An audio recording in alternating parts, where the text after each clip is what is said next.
The latest Starfield news is a great dev update with an interview with Todd Howard. They go through the Starfield dialogue, how big it is compared to Fallout 4, and what it means for you and the experience that you're going to have. If you enjoy my videos, I put all the info right at the beginning so you don't have to go searching for it in the form of an update. And then it is a live stream, so if you like those longer form pieces of content, you want to hang out and be here for the discussions, hit subscribe and the bell button so you don't miss my content. This is a Reforge update. A really good Starfield dev update finally lands after a period of silence about the game, and it goes through the Starfield dialogue as well as how it compares to the size and scope of Fallout 4. If you like these quick updates, be sure to check out Reforge Gaming where I stream live, and hit subscribe and the bell button here so you don't miss these quick updates. So Todd Howard did an interview, and they put this on their official channel. Currently, it's about an unlisted video, so it's almost like they're treating it like a press release. They're sort of like letting the press get it early, so it might be out in the wild by the time you see this. Now, he talks about the dialogue system returning to its roots after addressing what games inspired Starfield. He kind of talked about handwritten games and different things that inspired it, which it makes sense why they would go back to the original systems that they use in the past. He said, "We've gone back to a classic Bethesda-style dialogue,"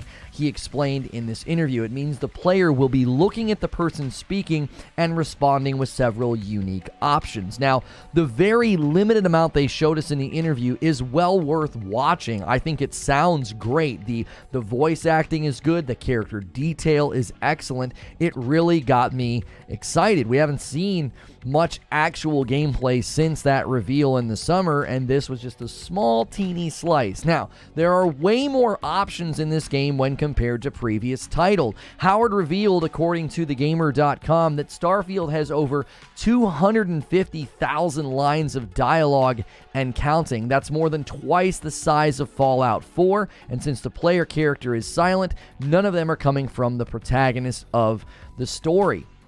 So that's pretty significant for those that enjoy having many dialogue options to choose from. You're going to have way more than you did in Fallout 4. They also gave us a quick sampling of the Persuasion system. According to thegamer.com, in addition to seeing some dialogue, Howard also revealed Starfield's Persuasion system. The example shown was a conversation with the raider or pirate character where the player has several options to either smooth talk the person to avoid a violent encounter or to outright intimidate their way past. All of this is accomplished via a point system. The harder to sell on the person you're trying to persuade, the more points it will take. There's also a turn limit to how many times you can attempt a persuasive argument on your subject. You didn't get to see what might happen if the persuasion fails, but past Bethesda games usually resorted to violence.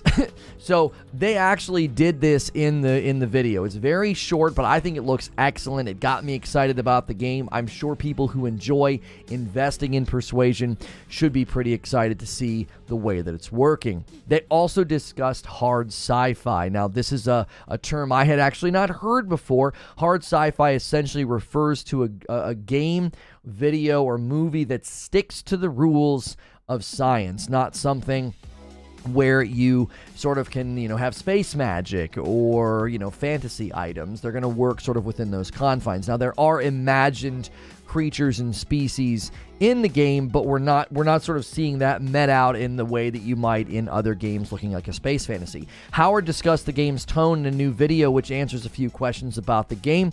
When asked the still burning hard questions about the sci-fi debate, he said, "I never quite know. It's always like, what do they think it is? I think it's more hard to us, hard science fiction, where you can draw that line of, here's how man explored space, and look at our ships and say that there is some visual identity back to that." Now, his real question is, how do you do this in a video game? He said it's a trap question because it's a video game. A hard science fiction video game would be you die in space if you're cold, right? Because it's so cold out there. A good example is how we're really into fuel and how the gravity drive works. I'm reading papers on quantum physics, bending space in front of you. You actually warp and bring space toward you. We were playing with that, and it became very punitive to the player. Your ship would run out of fuel and the game would just stop.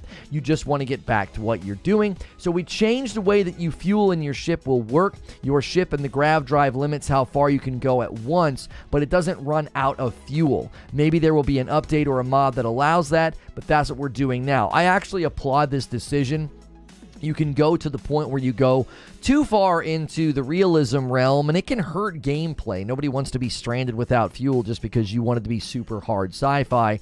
The fact that you're doing a science fiction video game, you got to give some wiggle room there. So overall, I like the answers. I like this update. Let me know what you think in the comments below. Head over to Reforge Gaming where I stream live. Hit subscribe and the bell button on this channel, and I'll see you in the next video. And I'll see the rest of you right now. I'm so sorry. We keep trying to start like closer to on time, and I've made adjustments to my work-life balance. So I actually show prep in the morning. I went to show prep for our second show, and everything was wrong. I was like, I think we misunderstood this article. No, it wasn't fake. No, the article wasn't fake, creature. We read it as a response to yesterday, and it wasn't a response to yesterday. So all of my framing, my description, everything was wrong. I had to go in and edit, and then I actually spent a bunch of time looking for a different article. So no, it's a good article. We just had the timing wrong. So I wasted a bunch of time this morning looking for an article that didn't exist. So our second show today will be about the UK, the CMA, and their concerns about the Blizzard Activision acquisition, and I thought they responded to Microsoft, and that wasn't the case. So I wasted about 20 minutes this morning trying to find an article. I was like, where is this article? Did we make a mistake here? So this show is about the Starfield news. Huge dev update about the Persuasion system, the dialogue system. I want to know what you guys think. Thank you for already giving me 100 likes on the video. Could we get 50 more likes? There's plenty of people here. If we have 200 likes that fast in the stream, it will really, really help. It's coming out next year, the UK stuff. Right, like our show yesterday was Microsoft responding. And that's what we're covering today. We're covering what the UK said to spark that response. So we had the order wrong. So I got super confused this morning. I'm like, wait, what the frick? I thought the UK responded to what we covered yesterday. So I'm out here looking for articles and videos, and I'm like, there's nothing. What in the world? And then I realized what happened. I was like, well, we'll just change the framing of the show. And that's what we did. That's what I had to do this morning. So that's why we were late. Like, I'm literally down here frantically trying to type up second show. So I want to know what you guys think about this. Raijin with a 14-month milestone. Good morning, good afternoon, good evening. Hit the like button. Thank you for the tier 2. Good morning, feed. Good to see you in the chat. Good morning to everybody. Thank you all so much for being here. Appreciate that so much. And we are... What is going on? Yeah, you gotta... Just because you have a high tier member doesn't mean you can disrespect my mods. Like, I don't like seeing that in my chat. Come on, man. What a vibe kill. Right at the start, before I was even talking. Seriously, brother? Yo, good morning, Delante. I would love an X-Men shirt. Like how a Marvel, like an X-Men shirt with everybody and like a text across the front. Yeah, that would be pretty dope. So what do you guys think of this? When I hear there are twice as many dialogue options as Fallout 4, you guys know me, right? You guys know me. I do what I can, right? I do what I can to play games and to read and to do the best I can. But I'm not sure about this because I'm like, oh my gosh, that's a lot of reading. But that's me. That's me, okay? That's on me. I named my farmhand in a game yesterday. My skill set does not really revolve around accurately reading. Love the displays you have in the background. Is it real or a graphic? Oh, no, that's real. Everybody always asks if this is real. Yeah, that's real. It looks too good. Everyone's like, that can't be real. No, that's real. We built that. I've had so many people think that that's a green screen. I'm like, nah, man. We've been no green screen for a while now. Lono, you'll skip almost all the dialogue. I hear that there's how many? What's the count? What's the total count? 2,500 or something? No. 250,000 dialogue options. And I'm like, that's a lot of skipping. That's a lot of me just skipping through and being like, no, bro, I don't want to read all this crap. I'm partially kidding, though. I've changed a little bit. You know what I mean? I actually, if I get into a game, I actually will read everything and enjoy everything. I did that in Tsushima. Whose idea was the old school joystick? Oh, originally, who was the idea? I don't think it would have been Atari. It would have been inspired by arcades, like when you went to the arcade. The Atari was taking what already existed, you know, in like a Miss Pac-Man or something, and brought it to the home. So yeah, the old school ball joystick like that's actually more inspired by arcade games than Atari.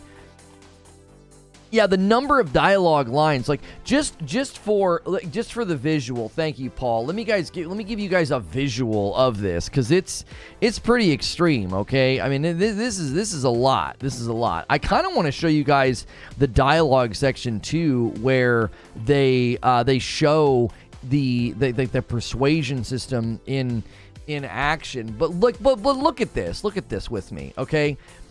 Fallout 4 had 111,000 number of dialogue lines, okay? These are approximate totals.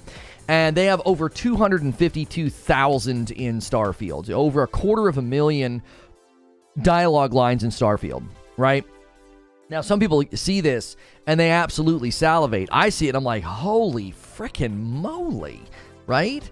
Eugene says, after playing Metro Exodus last night, which is very clear to me a Fallout-style clone, gameplay is king. None of that crap matters if the gameplay is crap, especially in a shooter. Well, here's where I think you're going to get a lot of pushback, Eugene. I can embody the pushback right now, right? I can embody it, all right?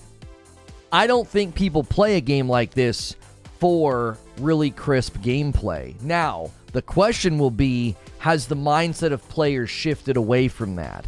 We definitely weren't playing Skyrim, and we definitely weren't playing Fallout 4 because of really crisp gameplay. We were playing them for the RPG. There's like a hair somewhere. Where are you? There's a ghost in here. I'm just kidding. So I definitely think that people will say that. I don't think they're totally wrong, but I think they might be. Like, okay, but what if the player's mentality has changed? We've played a lot of games since then, right? Yo, could we get 200 quick likes? We only need like 5 more likes. Come on. Press. So I definitely think there will be pushback on this. I don't know if people's tolerance for low-level gameplay is as high. Well, I'm just playing for the RPG. Well, great. I think you're going to have a wonderful time. I really do. There's going to be plenty of people that will boot up Starfield, and if the what's happening? I'm falling apart. Like a mustache hair got in my what? Stop. My body is betraying me. Golly. Like I do. I think people will approach it that way. They're like, I'm playing it for the RPG. I don't care if the gunplay is a little wonky. I don't care if the feel of the game, right, is not quite as crisp. Do you understand? And some of me wonders, Eugene. Some of me wonders. Can you make a game? Can you make a shooter? Can you make a shooter that feels that good and that tight and that crisp when it's this big? Have we played one? And if you cite Destiny, I'm gonna say no. That's always very, very contained. Destiny is very contained. Is there a game out right now? Enlighten me on this. Is there some big, giant, huge, open world RPG with really good first-person shooting mechanics? Is there? And if there is, What exactly does it look like? Like somebody saying PlanetSide. Would you say that PlanetSide shooting mechanics are super tight, crisp, and good? Would you compare them to the latest Modern Warfare 2? Would you compare them to Respawn's work with Titanfall and Apex? Would you compare them to Destiny? PlanetSide 2 is absolute crap gunplay, says Sven. And Sven's usually pretty positive about games. Star Citizen? I'm not excusing it. I'm just saying, is this Cyberpunk? Cyberpunk having good gunplay. That's a good one. That's great. If you guys are just tuning in, the latest Starfield news is actually really exciting. We are talking about dialogue options. We're talking about gunplay. Will all these dialogue options and dialogue trees matter? Will the persuasion system matter? Will the RPG systems in Starfield matter if the game kind of feels clunky and dated, if the gunplay is not very good? Because Eugene sort of put that in the water. He said, man, I played Metro last night. I just didn't think the gameplay was that great. And obviously, I don't think he's going to continue playing it. Great shirt, says Mike Quad. I'm a little late because I was watching the She-Hulk finale. It was pretty good. No spoilers. Press X to doubt. I'm just kidding. Gaming Bethesda is #1 storytelling series. That's why we play. Their dialogue system is all handcrafted and not just generated. It will be an RPG with fetch quests, but the story behind them, I'm assuming, Butters, you meant to say like the story behind them will be good. You know what was funny is as Todd Howard is explaining the inspiration that went into Starfield, he mentioned like really old games where that's what mattered. The storytelling mattered. The play-by-play, the moment-by-moment really mattered. And I thought, okay, that makes sense. And honestly, when I saw the little persuasion element in his video, I kind of got excited. I was like, oh, I actually like that. And you guys know me.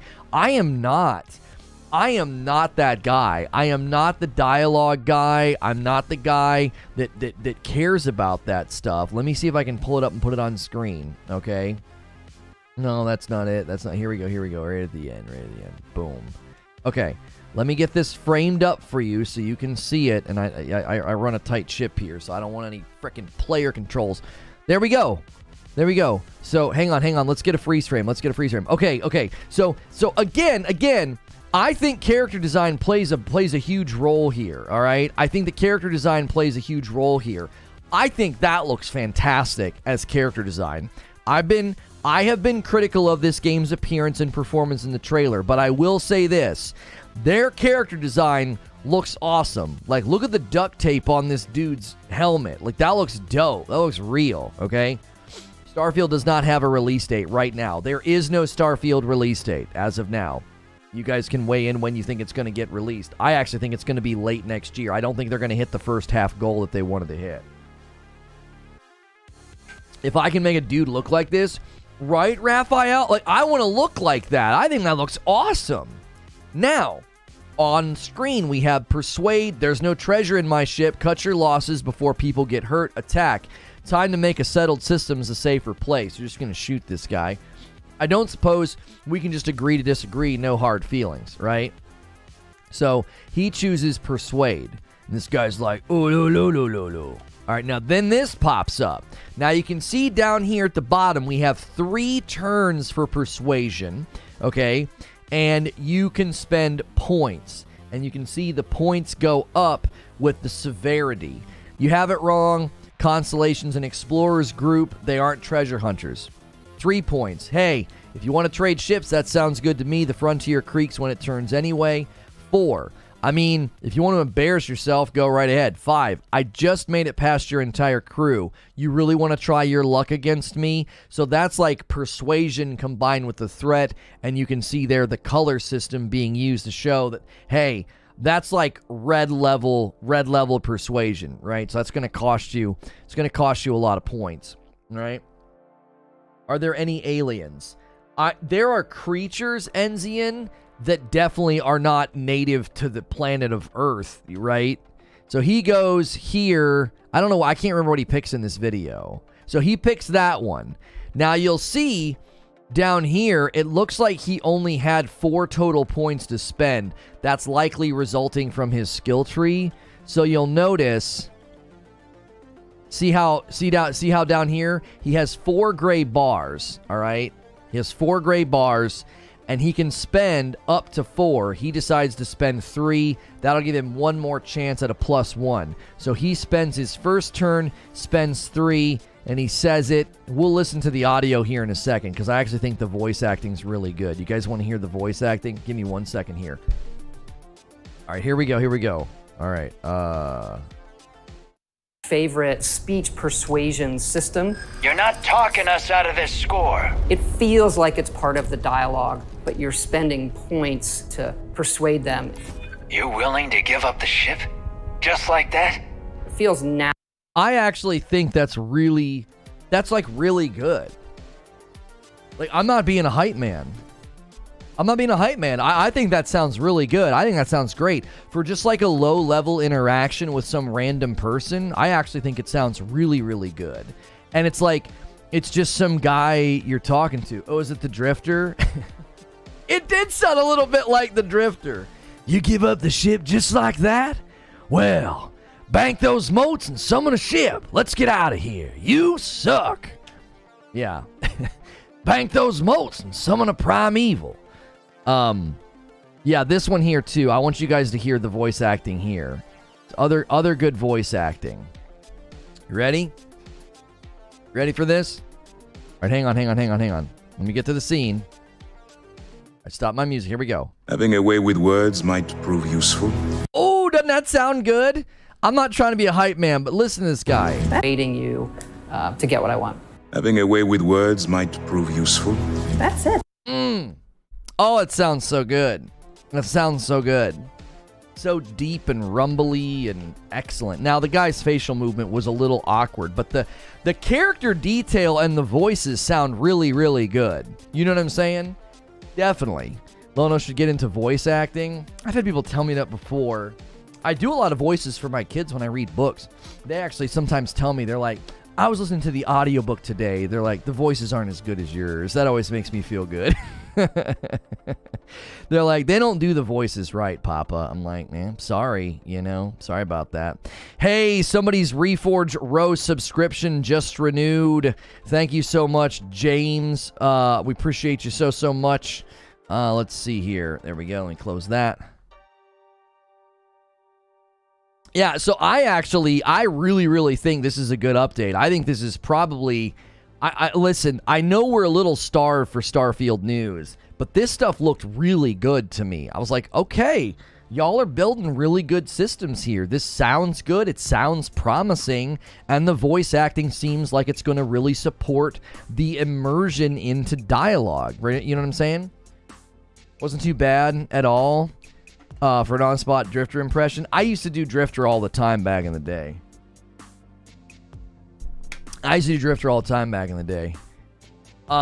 Now, my question was, I said, does an in-depth persuasion system and dialogue system matter to you? Do you feel like these things are significantly important? Because there's a part of me that thinks Bethesda knows their audience, right? They're coming out and saying, look, man, this is what we're building. Do you understand? This, to me, is like them speaking to the audience they anticipate buying this game. I think Lono might actually be the Drifter. Ding, ding. No, it's not me. I remember the good old days when Lono was imitating different characters for us, but it was on a different platform. Yeah, I remember those days. What does it mean to be a Guardian? Bethesda just likes foreplay. Papa Chill, can't wait for this to drop to make this the face of Microsoft. Oh, Papa Phil. You're right.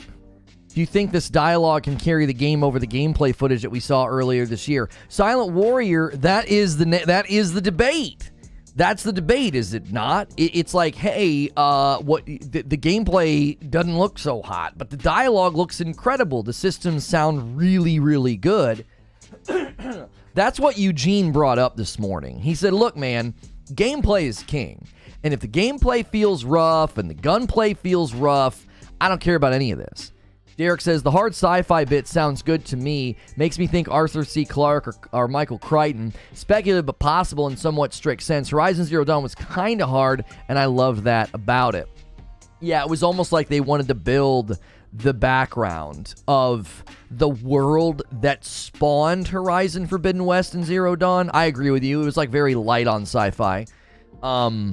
Poppy, your voice has 16 times the detail versus an audiobook. Thank you, Paul, for renewing your membership and coming back in. If you guys are enjoying the coverage, if you've never been here before this morning, man, hit that subscribe button. We only need like 50 more likes to hit 300 likes, and there's plenty of people here to do that. Thanks so much for tuning in. This is Reforge Gaming. We cover all kind of gaming news every single day. Good morning. What's the too long didn't read? Good morning, Lono. Can I get a too long didn't read? Says East Coast Overlord with a $5 tip, and he says slap the like, folks. Listen, give me 300 likes and I'll give you a too long didn't read. I'm just kidding. I'll do it because I love you. All right, here we go. You ready? You ready?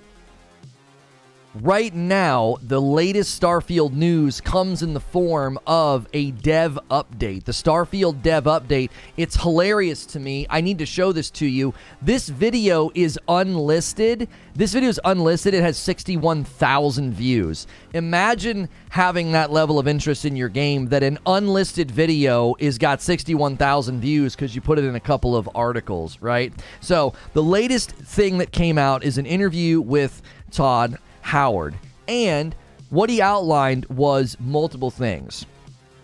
The first and foremost thing that he did was he outlined the fact that there is an elaborate dialogue system in the game, and so they compared it to the previous games that they have built. So this is a screenshot. This is a screenshot right here from the video. It has 252,000 plus, over 250,000 dialogue lines. There was only about 111,000 lines in Fallout 4. So literally more than twice as much dialogue in this game as Fallout 4. Beyond that, they sampled and showed off the Persuasion system. So Starfield dialogue is going to be really, really deep, but so are the systems within them. So you can do this sort of persuasion, and the way persuasion works is you have so many turns that you can use, 3 turns and points. You can see down very faintly underneath persuasion, there's 4 hash marks. Those hash marks represent the amount of points you can spend, 1, 3, 4, 5, and they go up in intensity of persuasion each time, right? And so also we like highlighting this little frame here because I think the character looks fantastic. So they basically come out and they say, okay, listen, this is our goal, this is what inspired the game, and this is why we've built our dialogue systems. The third thing that they really talked about was they highlighted and showed off the fact that it is going to be a slightly sort of hard sci-fi game. They're going to be sort of sticking to the rules. They're going to be sticking to the rules of the sort of science fiction world and saying, hey, we've got things that we need to show off, right? Why did we decide he's not saying anything now? Oh, because he's continuing to press it. All right.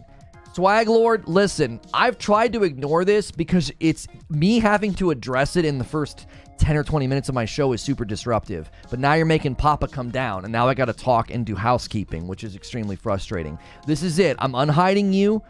You're not banned, but you absolutely have to drop it, okay? You butted heads with a mod. Please don't butt heads with mods and disrespect mods. The mods are an extension of me. I need you to drop it. You know I love you. You've been here for a while. You're a super dope homie, but you absolutely have to drop this. I'm having to stop the show to address this, which that shows how much I appreciate you and your support, but we got to move on. We absolutely have to. Thank you. Okay, so back to the recap. So hard sci-fi is important because they highlight a very significant system in the game that they had to make adjustments to, okay? They had to make adjustments to your fuel. So they were going for like super realistic with Starfield gameplay, and it was like, well, you're just going to run out of fuel and be stranded, or you're going to die because it gets too cold, right? And that's within reason. Like even in survival games, you're not going to the bathroom, right? You're not. You're eating food, but you're not constantly needing to like as the Brits would say, you're not constantly having to like go to the loo, right? So there's a level of realism that you have to shave off even when you're going to go for a hard sci-fi game. So they did say that you will not run out of fuel in the game. They said they will limit how far you can travel in one jump. but they're not going to like strand you without fuel. But they are striving for hard sci-fi. Now, what that means is there's a lot of things they didn't say, but we can conclude a lot of things. That means there will be no space magic. There will be no summoning some power and hurling lightning. You will have to work within the confines of science fiction, which is, if your gun's going to do something pretty amazing and cool, it needs to work within presumed scientific and technological advancements, right? Oh, in Ark Survival, you actually poop in that game?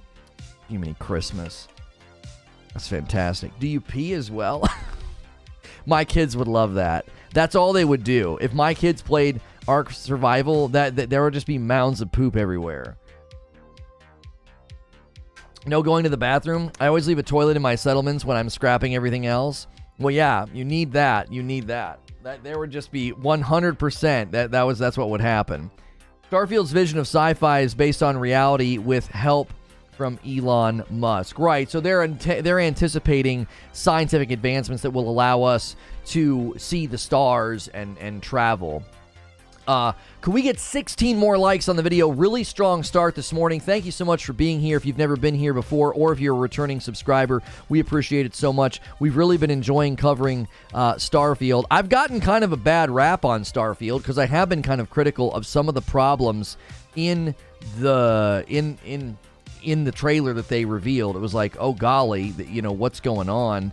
This is rough. And a lot of people have claimed that I'm just a hater. And it's like, I'm not a hater. I'm actually really, really looking forward to the game. And I hope a lot of these things that we're noticing in the trailer get ironed out. This right here, I got super excited when I saw this. I felt weird getting excited over such a small amount of gameplay because I have not been hyping this game up. I'm not really what you would consider like a fanboy, but I am looking forward to it. And this made me get excited. I was like, this looks and sounds really good. The voice acting, the character design, I was kind of pumped when I saw this. Did we all hit the like button already, says Zelda? Yes, we're doing excellent this morning. Thank you guys so much. Seriously. Pump those likes up for more Lono voices. I can't even think of a voice. What was it? What's another? I used to do, what would I do? What was the other one that I would always do? I'd always do frickin' Bane. I don't want to do voices because new people be like, this guy's weird, right? They're like, why does he keep doing voices? Running out of fuel is realistic. You could summon a fuel ship at a premium cost to not be stranded. Right. Well, Blockchain, what they said was, they said, listen, it becomes punitive. It's okay for there to be punitive things in a game. It's totally fine. What's good, Jared? It's all good to see you in the chat. It's totally fine to have punitive things in a game. Freebird, did you just buy some coffee? Best of both worlds. Is this you? Is this you? Just grab some. Somebody ordered some coffee, a light roast and a dark roast, a best of both worlds. I don't want to say your name. You didn't put a username in. Was that you? Thank you so much, whoever ordered that best of both worlds coffee. Yes, that's you. Thank you, Freebird. So you can have punitive mechanics in a video game. Like, I don't know, getting shot or, running out of energy, oxygen, things like that. What you can't do is create rhythmic punitive pain unless it's part and parcel to the game's identity. Does that make sense? If you're going to put rhythmic punitive pain in a game, is punitive pain redundant? It might be. If you're going to put rhythmic punitive mechanics in a game, it has to be within the identity of the game. My man Eknor always coming in here and throwing down the love. 5 gifted memberships. Tim Preston got one. Chief Keys, The Punisher, D-Max Speeds, and Mark Nash. Eknor, so good. Guys, if you want to pay it forward, do it. I will not have time. I will not have time. I appreciate the offer. Yeah, this weekend. I'm so booked on weekends now because I'm recording with Andrew Schwab. Like, there's just no way. Will Starfield allow you to be over encumbered? I don't know. They didn't speak to that. So essentially what I'm saying is there are games where there is rhythmic pain. So No Man's Sky, right? You're on a planet and, incoming storm or whatever the frick she says, or, things get low, your elements get low, you got to spend to keep them going, right? Why don't we spend to keep the gifted members going? If you just got gifted a member, consider paying it forward, doing another batch of 5. It'd be really fun to see how far we could carry that, like a marathon of whoever gets a gifted member pays it forward to another group. That'd be amazing. If you can't afford it, I get it. If you can afford your own membership, consider doing it. It frees up space. For those of you that are like, why would people do membership on YouTube? I know on YouTube you're probably accustomed just to watching ads. Live streams don't operate that way. We have a paying member base, and we do a members-only talk show every day. You want to see it? You want to see my members-only Discord? Become a member. It's only $5 a month. It's a cup of coffee a month for a mountain of extra content. So, in No Man's Sky, that rhythmic pain is a part of the identity. In a game like this, right? In a game like this, if you're going to be playing a game like Starfield, you can't have Starfield constantly sort of flat-tired with, oh my gosh, I'm out of gas. Oh my gosh, I'm out of oxygen. Because that's not the kind of game that it is. Now, this harkens back to some of the points that I made about when people were like, well, you can't seamlessly take off and land on the planet's wood on Earth. And I was like, yeah, it's not really. It's somebody else ordered some coffee. Thank you so much, Table JFK. Best of both worlds combo. It's a hot ticket item right now. A bag of light roast, a bag of dark roast. Thank you so much. Reforge Roast is our coffee, by the way. Like, it's not a sponsor. Here at Reforge Gaming, it's ours. Like, it's in my house. My wife and kiddos ship it to you. You're literally supporting a small business. So thank you, everybody who's doing that. So this harkens back to that debate.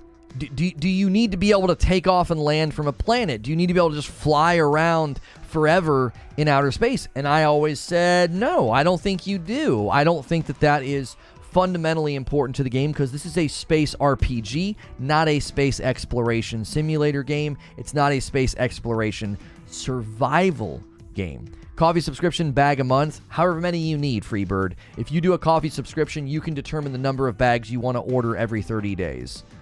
That's totally up to you. I appreciate that, Butters. One moment. Butters was able to type a longer response in the members-only Discord. Another perk for members. He says, they'll need to change the game down the line. Maybe I give up my ship and need to get a new one. She creaks when she turns was in the option to tell the pirate guy. Maybe I see his team drifting off into space after I enter orbit, and the thruster falls off, and they take my ship. Then I see them in space and dock and maybe gain respect for the faction or something for helping them. I want my decisions to have outcomes later. They did this back in the early days a few times in Skyrim and Oblivion. Right. It was dropped in Fallout 4. Right.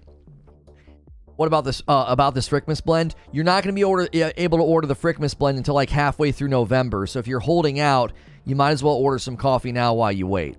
Seamless takeoff landing would have looked dope a couple of times, and then everybody would always be skipping it, so it makes sense to spend time making it. That's what I said, Derek, because Todd Howard got a lot of flack when he said, listen, it's not important to the player, and players are like, well, let us decide that. What he was basically saying was, it's not important to the player in a space RPG. It's like, this is a space RPG, that's not going to be important to you. It's important in No Man's Sky because it's part and parcel to the gameplay loop. You are exploring space. It's a space exploration survival sim, right? Yo, Eknor does not stop. 10 more gifted members. It's Mango, Peter Dobson, Daniel Munford, Endeavor, Naps, Apparitional Wolf Shadow, Blazin' Bender, Marsupial Gaming, 101 Red Baboons, and David Ortega. All of those names I recognize. If any of you can pay it forward and do another gifted, do it. Let's have a little gifted train. Eknor's trying to do a train all by himself. Also, there are free things you can do. If you enjoy my content and the vibe here, I keep it safe for work, so I'm not swearing. So people throw me on like a podcast or radio show. Do me a favor and smash that subscribe button and then hit the bell so you don't miss my shows throughout the week. Also, hit the like button. Those are free to do. It's free to subscribe and it's free to hit the like. A membership is different. That's the join button. What? Oh, okay. Thanks, Mama. This man's a Saudi prince. It gets redundant fast, so I'm cool with it not being in there. Right. Imagine if in Mass Effect you had to do that. Imagine every time you get to a planet or want to leave a planet, you have to manually take off, right?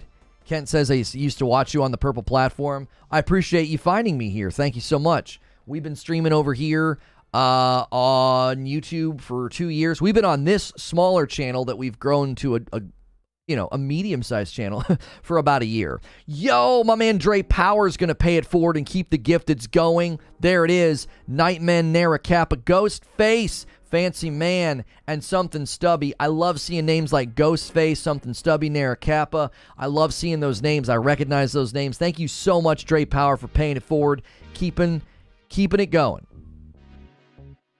We have too many. I mean, I could round it out for the first person. Yeah, let's round it out. Let's do it. First coffee order of the day is getting rounded out on the labels. You're getting printed and you'll go out today. Yo, Terminal Stupidity says, let's keep the member train going. He gifts 5 members. Jay Huddy, Pat Gaming Apostyle, Branson Skidmore, Nuka Faye, and George Perez getting those gifteds. That is awesome. I want to make sure I get the right person. So the first person who ordered today, we are literally going to print your thing right now. It was a subscription. It was a subscription for Risic. Let's see here. And it is too light. It is too light. My wife is in here helping you get your coffee really quickly, Risic. Really, really quickly. Oh, she said she'll only do dark orders. That's rude. Yo, Eknor gifting 10 more memberships. Just keeping the train going. TR Man, Alberto Reyes, Schwartz, Sandybot, Ghost, Trent, Llewellyn, Lord, Rain, my man Agent Slick Slaya, and J2J Squared. Those guys are here all the time. I recognize those names. Thank you so much for being here. Can you leave the door open when you leave? It's getting like warm in here. It's doing that thing where it's the lights and the monitors, not my hot breath, mama. I wouldn't mind a VAT system as long as they overhaul the real-time gunplay to give you choice of the two. It always felt to me like the VAT system in Fallout 4 was hiding a weak gun system. Do you know what I'm saying? Like, I'm not trying to be mean, but that's just what it said to me. It was like, yeah, our system's not that hot. Our system's not that great. You know, it's we're going to use VATs to kind of hide it. You know what I mean? Another member renewal, Omar, hitting 7 months. Butter says, I think the bigger thing here is that they said there will be settlements. Think No Man's Sky, little tiny outposts on the planets. Those things can be super hard to find. We may never find cities or on these planets if we have to take off and land by ourselves. So for me, I think they want you to be able to get right into the action, kind of like Outer Worlds, but I think Bethesda will let you fly in space a little more than Outer Worlds. Well, they've shown us quite a bit of the space sort of combat flying above the surface. Yeah,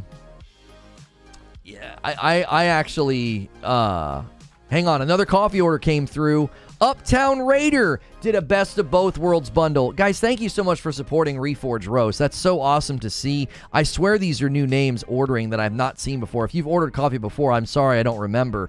But that's awesome to see. Another Best of Both Worlds bundle. This guy says, another dumb take, but whatever. Maybe I'll see a good one eventually. I'm literally reading words right from Microsoft. Well, how is it a dumb take? I'm literally just reading words from Microsoft. Yo, my man Jay Stubbles hits a whole year, says anniversary. That'll turn gold next month for the whole year, Jay Stubbles. Thank you. A 5-month milestone for Aaron Barker. Love checking in when I can. Keep up the good work and arguing and gaming. Thank you so much. 5 gifted members from Online MVP. Let's go. The end is near. DS, Fat Lump, Skeletor, and Adrian. Golly. Oh, and Jay Stubbles is going to do 5 gifted members. Ugly Nerd, After Forever, Co-Korea, and Aqua113, and Eric Crosley. I recognize a lot of those names. So good to see that. The more loyal and the more you watch, the more likely you'll get a gifted member. If you got a gifted member today, there's a lot of you. Make sure you get in our members only Discord. Every day we do a members-only talk show, and every Friday night I do a stream with my wife. The end of this month, we're going to be doing a Star Wars watch party. All the way leading up to that, we are doing spooky games on Friday nights. Could we get 50 more likes on the video? It's free to press like, and it helps us out. Angry Pete hits a 14-month milestone. Easiest $5 I spend every month. Glad to support. Deafside with a whole year, 12-month milestone. Xbox is life. Keep the train going. Thank you, Deafside. If you guys are excited about Starfield, we've covered it quite a bit, and we're going to continue to cover it. We're going to play it. So if you're looking for good Starfield coverage, if you're looking for good daily talk shows, make sure you're subscribed. Make sure that bell button is set to on. We are going to be covering the Microsoft Blizzard Activision acquisition this afternoon. It's our second show. Eknor with another 5 gifted. He just can't be stopped. Drummer Mike and Boogeyman, 2 people that have been here quite a bit lately. Good to see you guys get members. Boogeyman getting a second one. He was here last month and got one. Rockstar Boy, Blasty Boy, and Scott Hooten also got gifted members. So amazing. Just keeping the members high. I know the member train tends to drive people away because we're not having a talk show when it happens, but that's okay. I don't care. We are having a great day and a great show, and we appreciate the support very, very much. If you're here and you're like, man, oh man, they're not talking about anything Starfield, the question on the table right now is about the Starfield dialogue system. So the latest Starfield news was an interview with Todd Howard, and he broke down how your Starfield gameplay is going to be heavily interwoven with dialogue. There's twice as much dialogue in this game as Fallout. More than twice, actually. There's more than twice as much dialogue. And the interview that he did, it's on the official Starfield YouTube channel, and they've not even published the video. It already has 61,000 views. It's an unlisted video. I can't imagine having an unlisted video hit that many views, but it's there, right? People would be upset as well if you didn't mention all the memberships, so I think you're doing it right. There's no way to not mention it. There's no way. If people leave because of memberships, that's fine. They're not going to enjoy hanging out here. It's a live stream. Like, that's going to happen, baby. Can we see sunrise and sunsets on planetary bodies as planets and moons rotate? Brock, I don't think they've said anything about that. What happens when your ship gets blown up in space combat? Do you have to buy or does it respawn? I don't think they've spoken to that either. They've not said anything about whether or not you will get your ship back or how you get your ship back. They've not said that. I would imagine they're not going to be like, yeah, your ship's gone. Sorry, you got to start all the way over. Because from everything we've seen from the in-game shots, when they had their big, Starfield trailer where they showed all those things, the price of a ship is really expensive. Pete Hines did an interview and he said it's a huge investment to expand your ship and to make it bigger and better and to buy one. So it's not a small order to take care of your ship and to have, you're expanding it, right? You're adding staff, you're adding stations. The one trailer when they showed it, I was like, man, I feel like I'm building my own enterprise. Like, it really had almost like a Star Wars vibe. It was like, I'm building my own enterprise. I can go out and explore the galaxies and have all these people with me. I bet there's repair costs versus destroyed completely. Imagine a game so realistic you have to eat, drink, sleep, poop, pee, breathe. Oh, wait, we already have that. It's called real life. That's right. So the reason people are bringing up realism is one of the things that came up in the Starfield interview is Todd Howard said they're going for hard sci-fi, kind of. Hard sci-fi meaning like it has to work within the confines of like the laws of physics, and he says he was, he's studying a book on, I think he said metaphysics, and he says you don't travel through space, you bend space to you, which is kind of weird.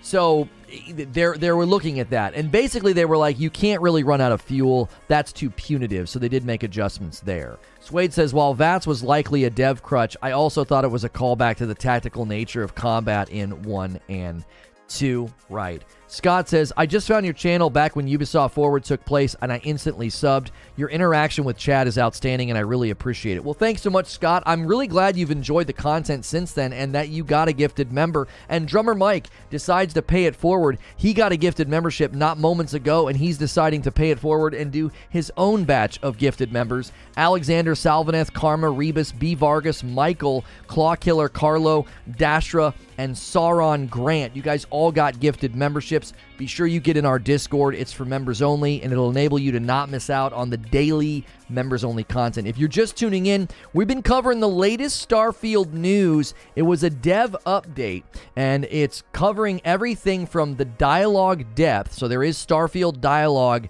that is twice as built as Fallout 4. There's twice as much.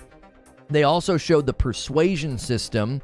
Let me show you what it looks like. Here's the Persuasion system. One of the things that stood out to me, we've looked at this multiple times today. I think the character looks great. I think the voice acting is great, and the system looks pretty interesting to me. I am not a dialogue tree guy, and I like what I see here. I do. They went beyond talking about dialogue and persuasion system. They also talked about the realism and hard sci-fi and why they don't want you to run out of fuel because it was just too punitive. So there's a lot of things in the game that they've tried to be thoughtful about. In the interview, Todd Howard actually references pretty old games that have inspired Starfield. He makes a pretty funny joke. I react to this video here. My Reforge reaction channel will be getting that reaction video later today. So if you like reaction style content, it will be hitting over there today. So thank you so much to everybody who has been supporting the reaction video. We reacted to one of 30 and So Gaming's new videos about Gotham Knights, and it's doing very well. So if you want to see my actual sort of like on the fly reaction to this situation with this game, I will be doing that today. That video will get published today. It's a separate channel, so sometimes people come here. They come here for the live talk show. They come here for the for the live interaction, and they don't necessarily want that. They don't want that sort of dialogue. We just content. passed 250. Oh, hang on. Sorry. So here you can see they kind of highlight the differences. They say, okay, look, we've got this much. I mean, this is how many we dialogue things we've got compared to our other games. And they're making sure that people know. 5 gifted memberships from Aaron Barker. Thank you so much, dude. Oh my gosh, you guys are going absolutely bonkers crazy. Thank you so much for doing that. You guys are crazy. Ghost Fixer, Gray Fox, Wretched Horror, MW Silverback, and PK Killer Apathy. This part right here, I really, really liked because I thought the voice acting was really, really good. And then just the persuasion system actually looks like something that I would be interested in. You have, so many points for it. You have so many, things you can do as far as options, and they go up in intensity. And when they go up in intensity, you actually can change the course of the game. Now, you only have so many turns. As far as I know, I think those turns are going to be affected by your skill tree. So if you want more turns and you want to have like more options or more points, that's something that you'll have to invest in. Yo, Cardot comes in gifts. 5 memberships. You guys are going crazy. Lieutenant Hammerfist, the Black Dr. Phil, Bird of the Abyss, Azeroth Tours, and 3 Mile Island. You guys all just got memberships to the channel. Make sure you are here for the members-only content. Make sure you are here whenever we do those streams and get into the members-only Discord. We appreciate it so, so much. You guys are awesome. This is just crazy today. I did not anticipate this. We've covered Starfield quite a bit, so if you've been looking for good Starfield coverage, I have been a little bit hard on the game. I will readily admit to you, I have been kind of hard on the game.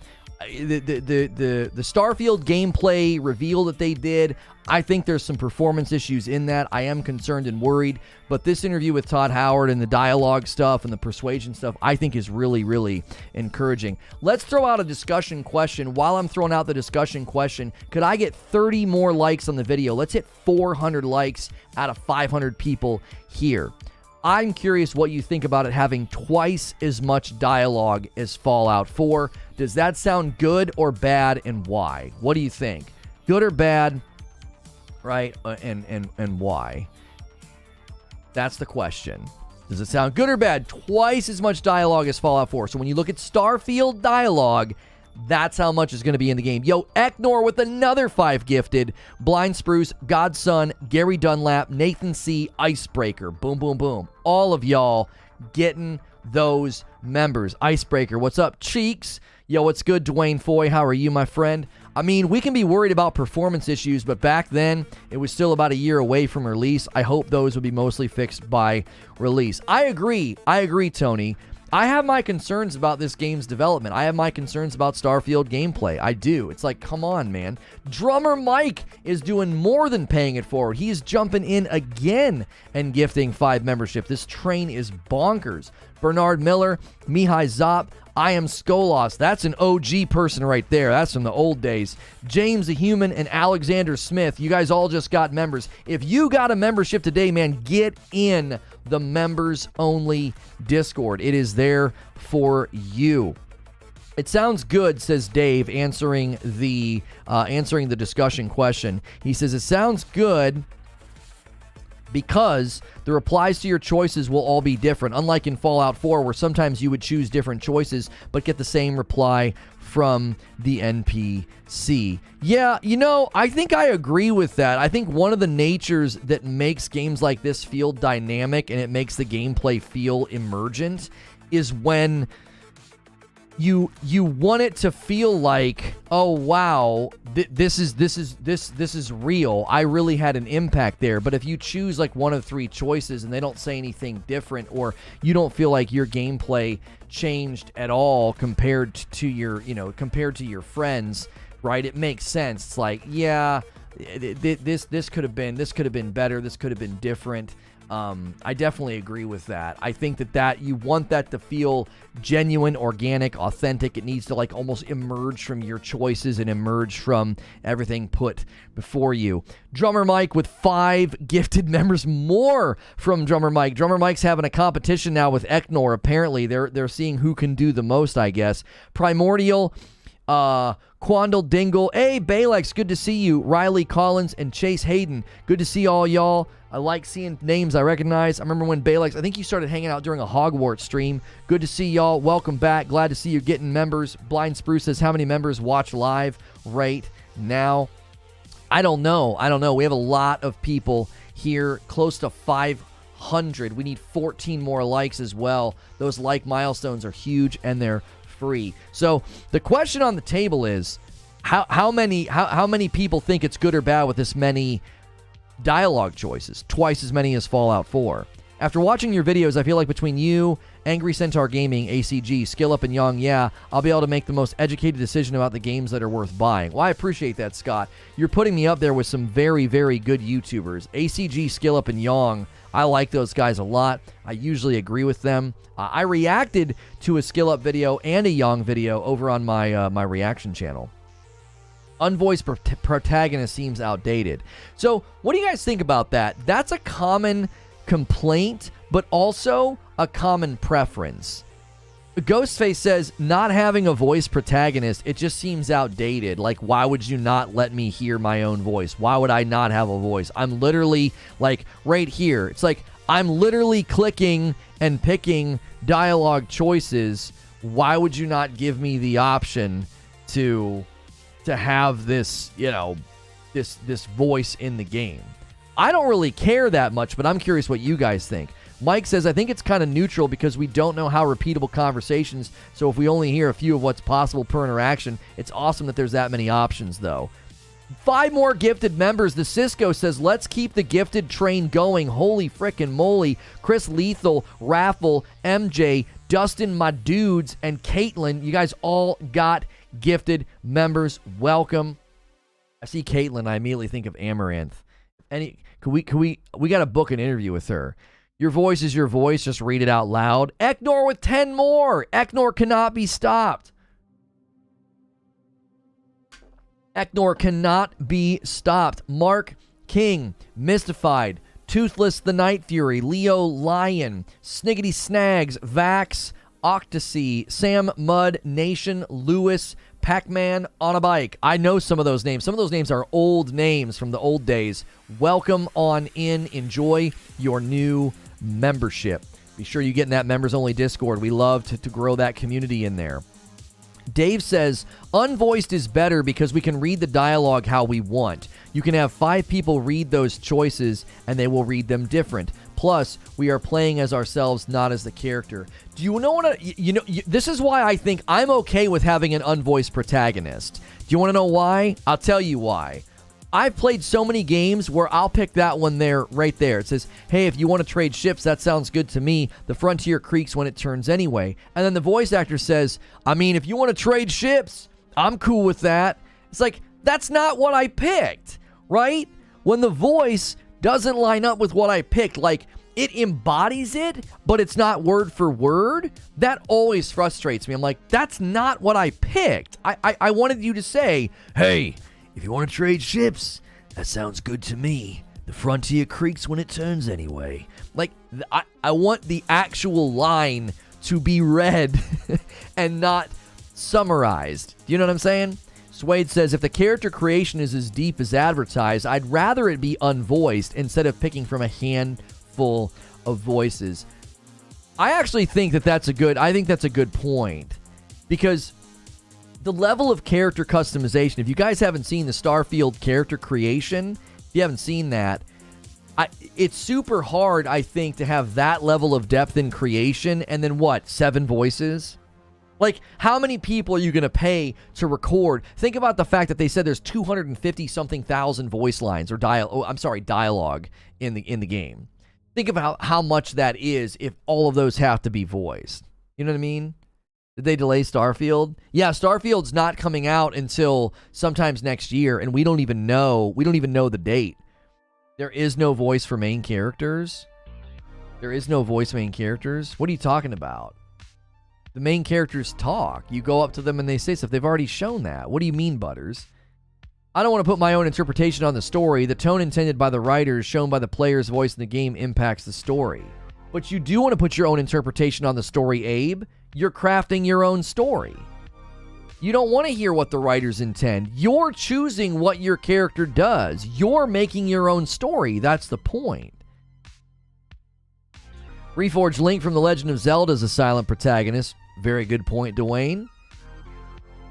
So we need a much more in-depth character creation than any game ever before that includes personality with the voice. I wouldn't be surprised, Bowers, if there's going to be AI in the future where you're like dragging what looks like almost like an EQ and picking tone, gruff, depth, octave, all of that for your character's voice, you know? So do you want him to sound like this? Or do you want him to sound like this? Like you'll be able to just take him all over the place. It wouldn't surprise me at all if they develop AI that can do that. Or do you want him to sound like it? I'm just kidding. What's good, Zubair? Good to see you. Or just use your own voice. Right, like what if they do that? What if they have you say into a mic a couple of lines and they create an AI voice that emulates your voice? Now that would be dope. They're like, okay, say into your mic in your own speaking voice, the quick brown fox jumped over the lazy dog. And they have you say all these different voice things so you get like voice inflection, you know, say this in an irritated voice. Get out of here. Say this in a surprised voice, you know. Oh, get out of here, right? That could be pretty cool. You know? That'd be pretty awesome. That's pretty in-depth, though. I don't know if that technology exists yet. Oh, man, the privacy implications of that. Just giving them your voice stamp. I mean, they already record a lot of what you say on these platforms anyway. If you're just tuning in, we are covering the latest Starfield news. They rolled out a dev update. In the video, we got a look at the Persuasion system, a look at the dialogue count. Here's the dialogue count right here, compared to their other games, and we got to look at the Persuasion system, and they also talked about whether or not the game was going to be hard sci-fi, meaning how realistic it would be. If you have questions, contributions, or things that you'd like to say, make sure you are subscribed to the channel so you can join in the live conversation right now. East Coast Overlord tipping $5 through Super Chat says, hot take, but I don't like customizable voices. Having a single good voice actor nail it out of the park is the best experience in my opinion. I am 100% in agreement with you if it's in relation to a game where I'm not making lots of choices, right? I don't want there to be lots of choices and then it's like a prefab character. If I'm doing all these choices, I actually think I'm in favor of no voice. But when I play a game like Ghost of Tsushima or Horizon Forbidden West or, God of War Ragnarok, you can't have those guys walking around not using the top shelf voice actors. It just wouldn't work. They're attempting to do something at a cinematic level that a game like this is not trying to do. I think games like Hellblade and Ghost of Tsushima, where those voice actors killed it, the game would be so different without those voices. Right. And I think that's the issue with a game like this. I don't want somebody else talking for me. Were you a fan of Shepard in Mass Effect? I think Shepard did just fine. I do. I think that was a game where it didn't necessarily bother me, but it did start to feel like, okay, I feel like I'm just sort of piloting what another man is doing. It didn't necessarily feel like it was me. Does that make sense? You'd want your voice to be Spicoli. If I'm playing a character in the story, give it a voice. If I'm the character playing myself, voiceless. Here is one thing I think they could do. I think they could do this. I think they could land in the middle, right? So, what East Coast Overlord just said, why not have one really good male voice actor read all the protagonist lines, and one really good female voice actor read all the protagonist lines, and then if you want to turn it on, you can. And then the rest of us would be like, no, I'd rather not have that person voicing my character. Now, the only dilemma there is that's a lot of money spent on an option. Like, yeah, there you go. Warning, Lono. On the topic of voices, hot take on Pratt is Mario in one word. Calculated. I think the whole thing's been calculated from moment one. I think it's calculated. Yeah. I think they knew people would respond negatively to his voice, and it's a massive amount of free PR, memes, and jokes. I think the whole thing's been calculated. I think the movie's going to do just fine. People are going to love it. They're going to love it. I don't think his voice will get in the way of that. I think his voice is a calculation. You can tell when you listen to the French and the Italian voice actors. The French and the Italian voice actors embody Mario. They try to embody Mario, and Chris didn't, and I think it's on purpose. It's fine, but every Bethesda OG would turn it off. Right, but Butters, what about all the new folks? What about the folks that are like, you know what? I've always wished I had a voice in these games. They would turn it on. I like the Elden Ring approach. Just select with grunt and scream. You want to hear 10,000 times? Right. Same with Ugly Sonic. Ugly Sonic was not calculated. That was a giant risk and almost cost them tons of money. I think the Mario situation is different. My theory is that he slowly becomes Mario over time. I can't help but hear Mr. Potato Head. It just sounds like Mr. Potato Head from Toy Story. Mushroom Kingdom, here we come. It's like, is that Mr. Potato Head? It doesn't sound like, it's me, Mario. Whoa, whoa, whoa, whoa. Like, it doesn't sound like that, I don't expect Ouija to be running around going like, Ouija, wah. Like, I don't expect that either. But you got to contextualize it. I feel that the French and Italian voice actors contextualize the voice. Hold on now. The Sole Survivor in Fallout 4 has almost full voicing for both guy and gal. What? No, you don't talk in Fallout 4. What are you talking about? I think changing his voice makes sense. He had all of 10 lines in 30 years. I think that voice would great. No, Omar, go listen to the Italian and French voice actors. They didn't go, it's me, Mario. They're not doing that, but they're meeting in the middle. They're not like, it's me, Mario. But you know what I mean? It's somewhere in the middle. And Chris Pratt didn't seem to do that. And I'm telling you, I don't want this to sidetrack from Starfield news. We can't go down this road. I think it's calculated. I do. It's not an artistic decision when you listen to the other voice actors. So, he talks a lot, not for every dialogue tree, but they have a voice. I don't remember that. Oh, your character in Fallout 4 talks? But not when you're in the dialogue trees, right? Wait, so have they said that Starfield, you're quiet the entire time? Or just when you're in the dialogue trees? Are we just presuming that? Because, yeah, Shepard talks all the time. Your character talks in Fallout 4. OG Bethesda lovers were like, WTF, because cam angles and such, but also did not read word for word and might say something you don't want to. That's my memory. That's where I remembered that from. That was Fallout 4. I'd be like, I didn't pick that. He just said something different than what I picked. I forgot about that. I need to believe the character is who you say he is. In Fallout 4, character summarizes the dialogue like you said you hated earlier. It's been so long since I played Fallout 4, I forgot that that's the game where I did that. You are never voiced. Starfield won't do it. Oh, there's never a voice in Starfield. They have said that. Okay, so they're sort of departing from what they did in Fallout 4. Gotcha. Okay. I think it depends on the type of game. If you create your character, then no voice line is fine. But if you're a set character, then definitely you need a voice. Like The Witcher has choices, but needs a voice. Right, because everybody's playing as Geralt. Right.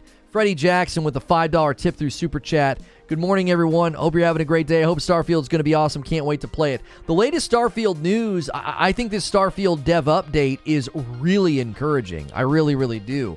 From getting to see the number of voice lines here in this frame to getting to see the persuasion system in action, I really do think it's a very, very promising setup. I don't have anything against this. This, I think, is going to excite people. They're going back to, as Todd Howard says, a classic Bethesda dialogue system. So I wanted to say a special thank you to two people. I wanted to say a special thank you. They got thanked in the Discord, right? I wanted to say a special thank you to MJ and Cardoc Ren. Katz is not here yet, but it will be here eventually. These have already shown up. These have already shown up. Look how bonkers awesome these are. We are getting ready to launch like a hobby project with Legos. I've never really oh golly, you scared me. Thanks, Cootie. We are launching a bit of a hobby channel project with Legos. We'll be doing like Lego set build videos and stuff, and we're letting you guys kind of kickstart it and provide it. So there's a wish list command. You can buy them. You can dictate kind of what we build, and people are already doing it. So thank you to everybody who has done that. I typically every year I'm like, just send me stuff for the kiddos, like buy stuff that I can do with the kiddos. And over the weekend, my son's birthday, I put together a Lego set for him, and we went to the Lego store, and I was like, oh my gosh, I kind of fell back in love. I grew up with them. I always got them for my birthday. I actually wish we had all those old sets from when we were kids. Those would have been so cool to like put together some classic sets, but sadly, we don't have those anymore. But we are very, very excited, and thank you to everybody who has been contributing to that. I wanted to say a special thank you to those people. Yo, I got a gifted membership, but I can't see who it was. Thanks. Dustin, my dudes. It was either Eknor, Online MVP, Drummer Mike, or I can't even remember everybody that did it. The Cisco. It was from the Cisco. I can only scroll up and see so many. People went crazy gifting memberships. You may have gotten gifted a membership. You may have gotten an email. You may start typing in chat and suddenly see that you have a joystick next to your name. That means you have access to 30 days worth of extra content on this channel. You can pay for your own membership for $5. Make sure you get into our Discord as well. Our Discord is members only. If you're creating your own character, there needs to be no voice, says Aaron Barker. You should look up the AI tech that they use to create Val Kilmer's voice so he can get back into movies. It's impressive, and I think you're onto something with our voices being in games. Oh, I definitely think in our lifetime, your own voice and face will be in the game, 100%. Reforge, people keep asking which console is better than the other. It's hard to say. They haven't released any games that truly test both consoles' limits. What are your thoughts? As far as the technology in them, the Series X and the PS5 are essentially tied, right? I believe they're essentially tied. But as far as games that truly push the limits, I actually think we're already seeing that, and people just don't want to admit that, like, Horizon Forbidden West and God of War Ragnarok are really near the ceiling. I don't think this generation you're going to see games much beyond that.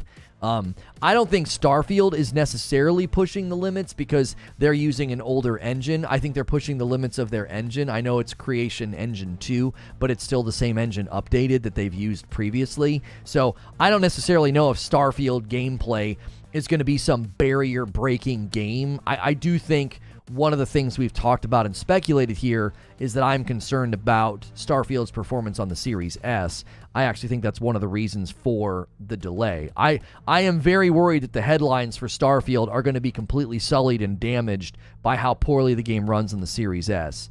And that's not bashing. I'm actually saying that out of concern because I'm looking forward to Starfield. Yo, Snowy jumping back in as a member. Thank you for doing that, Snowy. There's a game coming later this year that will let you talk in-game, but it will give you a few commands like drop your weapons and get down. It's a start. Right. Voice-activated stuff will be a thing as well. Like, you'll be able to just hook up your mic and be like, open the door, everybody down. You would actually say the voice lines on the screen. Like, imagine if you hooked up a mic and they were like, say the voice line that you want. And you have to hold a button so you don't do it by accident. So you hold down a button and you say, you have it wrong. Constellation's an explorers group. They aren't treasure hunters. And it goes, bing, and it accepts that as your answer. Like, you don't click it, you say it, right? I wouldn't be surprised at all if that's the halfway point. We start to see that as the halfway point. You verbally say the line, and the game receives it and knows what you picked because you're not going to mess that up. The game's not going to confuse the two lines. You know what I mean? It might confirm it just to be sure in case some kind of a weird bug or glitch happens. Your mic crackles. They might be like, check mark, and you press A to like confirm, yeah, that's what I want. Not sure how I feel about showing numbers next to each dialogue choice. I appreciate knowing how many persuasion points I need, but having to guess would be an interesting challenge. I don't necessarily think that you could maybe select that on your own, Scott. Like, if you want to have that extra layer of difficulty to be like, don't show me the numbers. I want to kind of guess, like, ooh, that cost me all 4. I thought that was only going to be a 3. But I definitely like knowing, hey, I have 4 persuasion points to spend, which means I can do a 3 and a 1, or I can just shoot and go for the 4. You know what I mean? I like being given that tension and that choice and being informed instead of being kind of like in the dark, like, I don't know what's going to happen here. Hopefully this works out. I think that could probably add to the realism a little bit about like, oh, it's going to feel like an actual interchange of dialogue, but it could also be really irritating. It could also be really irritating. You're like, hey, wait a minute. I wouldn't have chosen that if I knew it was going to cost that much, and then you almost feel that could end up feeling like a bit of a betrayal, right? A little bit of a betrayal, like, oh man, I wish I would have known that. But I suppose that could be part of the learning curve experience where you have to kind of feel your way through a conversation, and as you're navigating it, you have to kind of speculate, okay, what's this going to do? What's the result of this going to be? You kind of have to learn the ins and the outs of navigating the conversations. Tom Kish, don't bother with cloud gaming. I tried it, and I have very fast internet, and it's very blurry and choppy. Well, I think cloud gaming will get there, but I think your local internet providers need to be significantly better and more reliable. Malcolm says, I don't think that's how it works. I think it'll be open to how many points you have in persuasion, not spending the points in conversation. It's just a skill check like Mass Effect. No, they show how it works, Malcolm. He has a 1, 3, 4, and 5. He wouldn't be able to use the 5. There's 4. He has 4 total points down here he can spend, right? He has 3 turns, but he has 4 total points. Now watch what happens when he spends the 3. He spends the 3, boom, and those 3 light up, leaving 1 left, right? That's literally how the game works. This screen gives us essentially all the pieces of the mechanic that we must have had a pretty big blip. Did a bunch of people have to refresh? What the frick just happened? Did we have a blip? We just lost, like, we're losing people hand over fist. If you're having to refresh, that is, if you're having a blip, a buffer, an audio glitch, or chat's acting funky, that's not on my end. YouTube's been having trouble lately. They're trying to push out UI updates, and it causes it to have massive viewer dips sometimes. Everyone's saying nothing happened. I had to reboot the mobile app, says Mick. Okay, yeah, it sounds like it might have hit not all, but some mobile users. Make sure your mobile app is 100% up to date. Somebody said the other day he was watching on his mobile device and he had nothing but buffering, and when he updated the app, it went away. So make sure that you're constantly updating your mobile app, whether you're on Android or iPhone. So it looks like we had a little bit of a hiccup there, potentially on some, not all, but some mobile devices. I'm just going to spec into combat so I don't have to get my way around. I can just kill the NPCs. That is certainly an approach that some people will take, Infinite. You can be like, I don't want to do this, right? I don't want to do this. Like, when this dialogue tree first pops up, you can just attack. You can decide, do I want to persuade this guy or do I want to just attack him? You can just decide right out of the gate, bro, I have zero interest in trying to persuade or talk to this guy. I'm just going to shoot him and all of his teammates, right? All of his companions, right? On topic question before the blip talk. Yeah, it looks like we recovered from the blip already. Are they saying you spend points, like you bank them as a form of currency and you have to build them up again? No, Derek.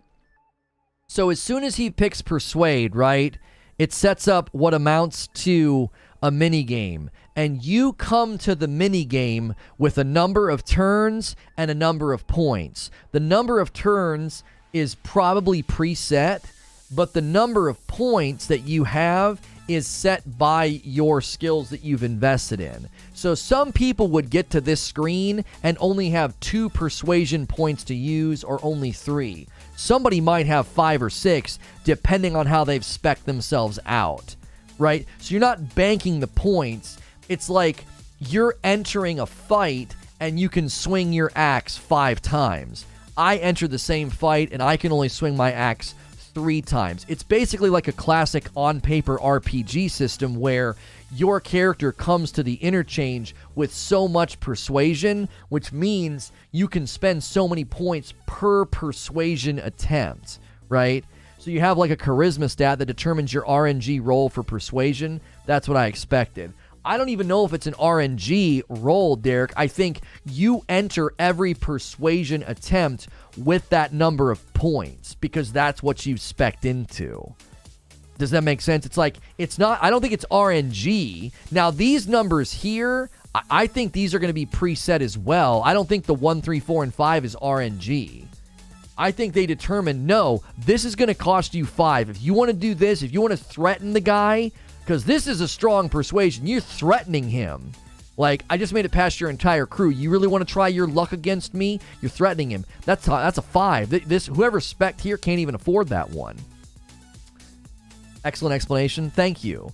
If you guys are enjoying the coverage and you've never been here before, this is what we do Monday through Friday, man. We do multiple shows a day. It's an interactive talk show. I keep it safe for work. I'm not swearing, so people treat me like a podcast or a radio show. Do me a favor. It's totally free to smash the thumbs up button, the like button. It's totally free to hit subscribe. Do those things. It supports me in the channel, and then I'll be in your sub feed all week. If you ever come to YouTube and I'm not on your homepage, hit that subscriptions button. That's how you see all the channels that you're subscribed to and what they've recently done. That subscriptions tab on mobile or the button on the website, and then you'll never miss what we're doing here. You'll always see, like, oh, he's live. Sometimes I'm on your homepage and sometimes I'm not. 500 likes. Yeah, let's set our sights on 500 likes. Thank you, Raphael. Appreciate that. My favorite is just how mad people are getting. People are absolutely mauling over my Dead Space and Gotham Knights shorts. They're just feeding me views. It's hilarious. I don't think these numbers are set. I assume it will be your faction's rep. If you are good with them, that may even change the options that you get. Oh, I mean, that's a good point, Butters. If I'm interacting with somebody from a particular faction, these numbers, the 5, 4, 3, and 1, they might go down. right? Well, maybe not the 1, but then it'd be like a 1, 2, 3, 4. So you might be able to afford the highest one with just 4 points. You might have more rep with them, so maybe you have more sway, more persuasion over the dialogue. In Fallout 4, I'm pretty sure your charisma played into a persuasion check during convos. You get increasingly more likely to persuade. It's a percentage. This is a point system. Yeah, this is different than that. This is different. You do get more options. So it looks here, Paul found the Freestar Collective Settler. So if you pick the Freestar Collective Settler when you're doing your Starfield character creation, you gain access to special Freestar Collective dialogue options and better rewards from some missions given by the faction. But crime bounty towards other factions is greatly increased, can't be combined with any other faction's allegiance trait. Now, he did say in this video that if you pick something like that and you decide you don't like it, you can switch it later. So you're not stuck like, oh man, what are we gonna do? Right? How are we going to do this? I've messed up my character. I've been playing for 20 hours and I wish I wouldn't have chosen Freestar Collective. He said you'll be able to switch it. You already slapped the like. Thank you, Hervé. Hervé. So simplified a bit, I guess. If I have the points, no risk to threatening. No, there is a risk. There is a risk, Derek. I'll tell you what the risk is. Let's imagine that this, we don't have to imagine. He has 4 points. So if he spends 4 points on his first turn, because he has 3 turns, right? And he goes, you want to embarrass yourself, go right ahead. Okay, that might not work out for you. Okay, that number 4 might not be enough to persuade this guy. You might blow it. He picks 3. So he picks 3, and then he has another turn, and then he can pick a 1. So, do you see what I'm saying? So there is risk. Even if you have a 5 and you're like, yeah, I made it past your entire crew. You want to try your luck against me? He might be like, I do. And he tries to shoot you, and then you're in a fight. So I don't necessarily think it's a matter of like, oh, there's no risk involved, because you don't know what it's going to take to persuade this guy. Now, obviously, the more points you have, space them out over 3 turns, that's probably going to increase the likelihood that you persuade the guy. A big thing I hope they bring back, says Butters, is the disguise mechanic. Maybe I kill his dudes and dress up in their armor, then I don't show as a hostile till I start shooting, right? I saw your video with the gameplay of Coral Island looping in the background. I really like that format and hope you do it again with other games. Your attention to detail is great. Scott, I really appreciate that. That game was a little outside the wheelhouse of this audience, so we didn't get good results, but we got great feedback. We will continue to do, we're going to refer to that as a hybrid show. It's a hybrid of gameplay and talk show. We're going to continue to do hybrid talk shows. For the foreseeable future, we won't have to, because all next week, there are games coming out that are big enough that warrant me playing them live. Like, next week, we have Plague Tale, the new Plague Tale. We have Uncharted on PC, the Legacy of Thieves collection. We have Gotham. So next week, only one potential hybrid day. There's a cool little Warhammer side-scroller game that we might do a hybrid of that on Thursday. So hybrid streams will continue to be a thing, and we greatly appreciate the positive response to that yesterday. If you miss it, please go watch that video and support it. Try to get it to a better view count, because the Coral Island video didn't do very well. So I spend the 4 points. How is the risk calculated? RNG or rock, paper, scissors? I think it's unknown, Derek. You don't know what it's going to take to persuade this guy. You don't know. And they've not really explained it. Maybe you only have to spend 4 points to beat him. So you spend a 3, and then you spend a 1, and you get him. Or you just spend 4 on your first turn, and you get him. I don't know. I don't know how it's determined. They didn't outline that in the video. Well, we could see. Let's see what he says. Yo, thank you for renewing your membership, Hervé. I appreciate that. Let's see if we can deduce from Todd Howard's commentary on this how it's going to work.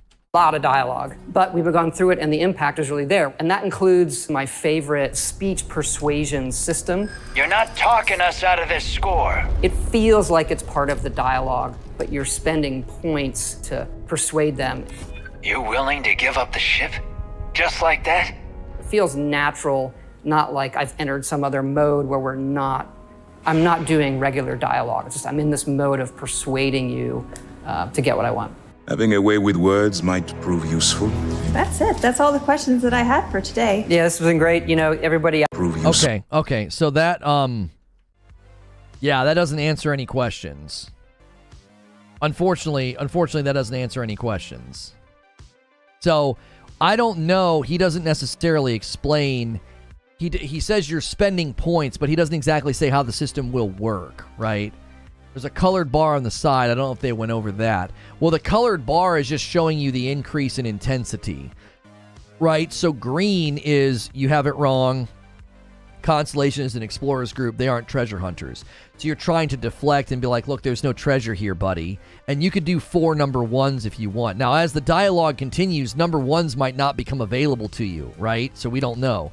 Number 5 is, I just made it past your entire crew. You really want to try your luck against me? That's like a threatening form of persuasion. So that the color seems to indicate not just cost of points, but also the intensity of the persuasion tactic. You're not just trying to be like, look, man, chill out. There's no treasure here. You're basically saying, you want to go, bro? You want to fight me? Like, you good?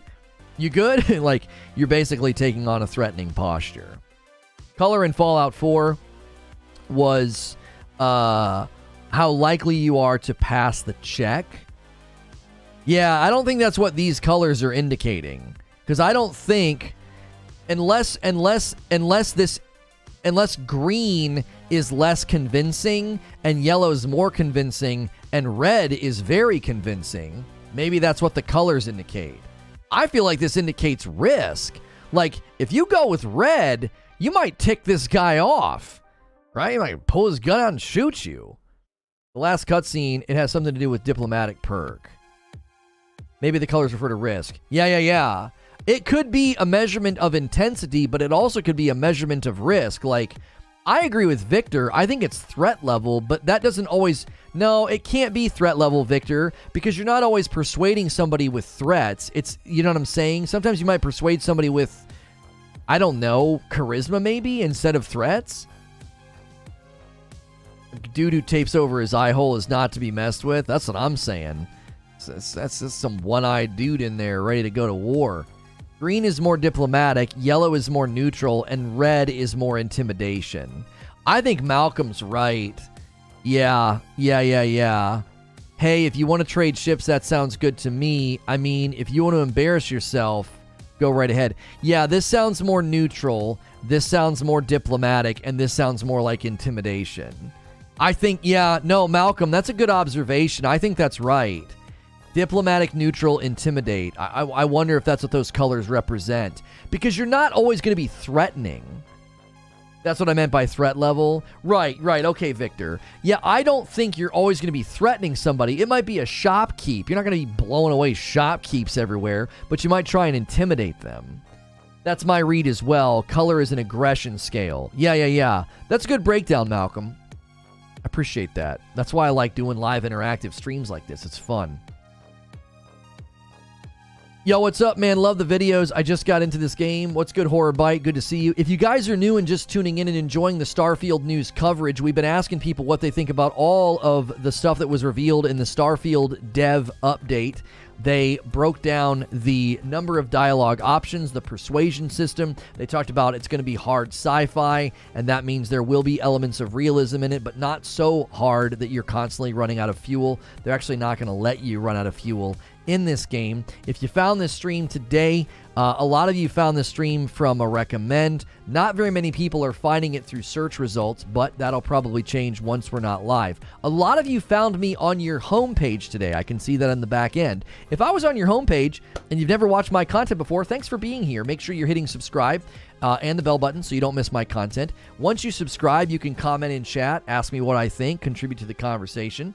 Also consider hitting the like button. Let's shoot for 500 likes. I'm a little off topic, but I'm happy to hear the voice actor did a fantastic job on the other game. What? What are you talking about, Freddy? When you are buying spec points into Persuasion, there could be a hidden roll factor that has your infamy taken into consideration. Yeah, they didn't go into details about how likely it is that you're going to persuade somebody. Demon Lord says it could imply risk and reward towards what you're trying to do. Bigger risk, bigger reward. Yeah, maybe. I don't know. I think Malcolm's breakdown is right. I think diplomatic, neutral, intimidate sounds like the good read of it. Sometimes intimidation won't work at all. Sometimes it's best to be diplomatic. Right, like if you intimidate a tough guy, he's going to laugh at you. If you intimidate some skittish shopkeep, they're going to get scared and be like, fine, fine, fine, take what you need. You know what I mean? The video you just showed that sounded like the Drifter. Oh. Yeah. I think the voice acting sounds fantastic. There could be two different systems at play, says Butters. You could have one overall charisma system and a second system you can unlock more points with for persuade or threat dialogue. Color in Fallout 4 referred to how likely someone is to believe what you tell them, regardless of it was a threat or persuading them. I like the idea of combat in dialogue, says Suede. I think it could be interesting, like the rest of the game. I'm really hoping it's successful, but it's ambitious.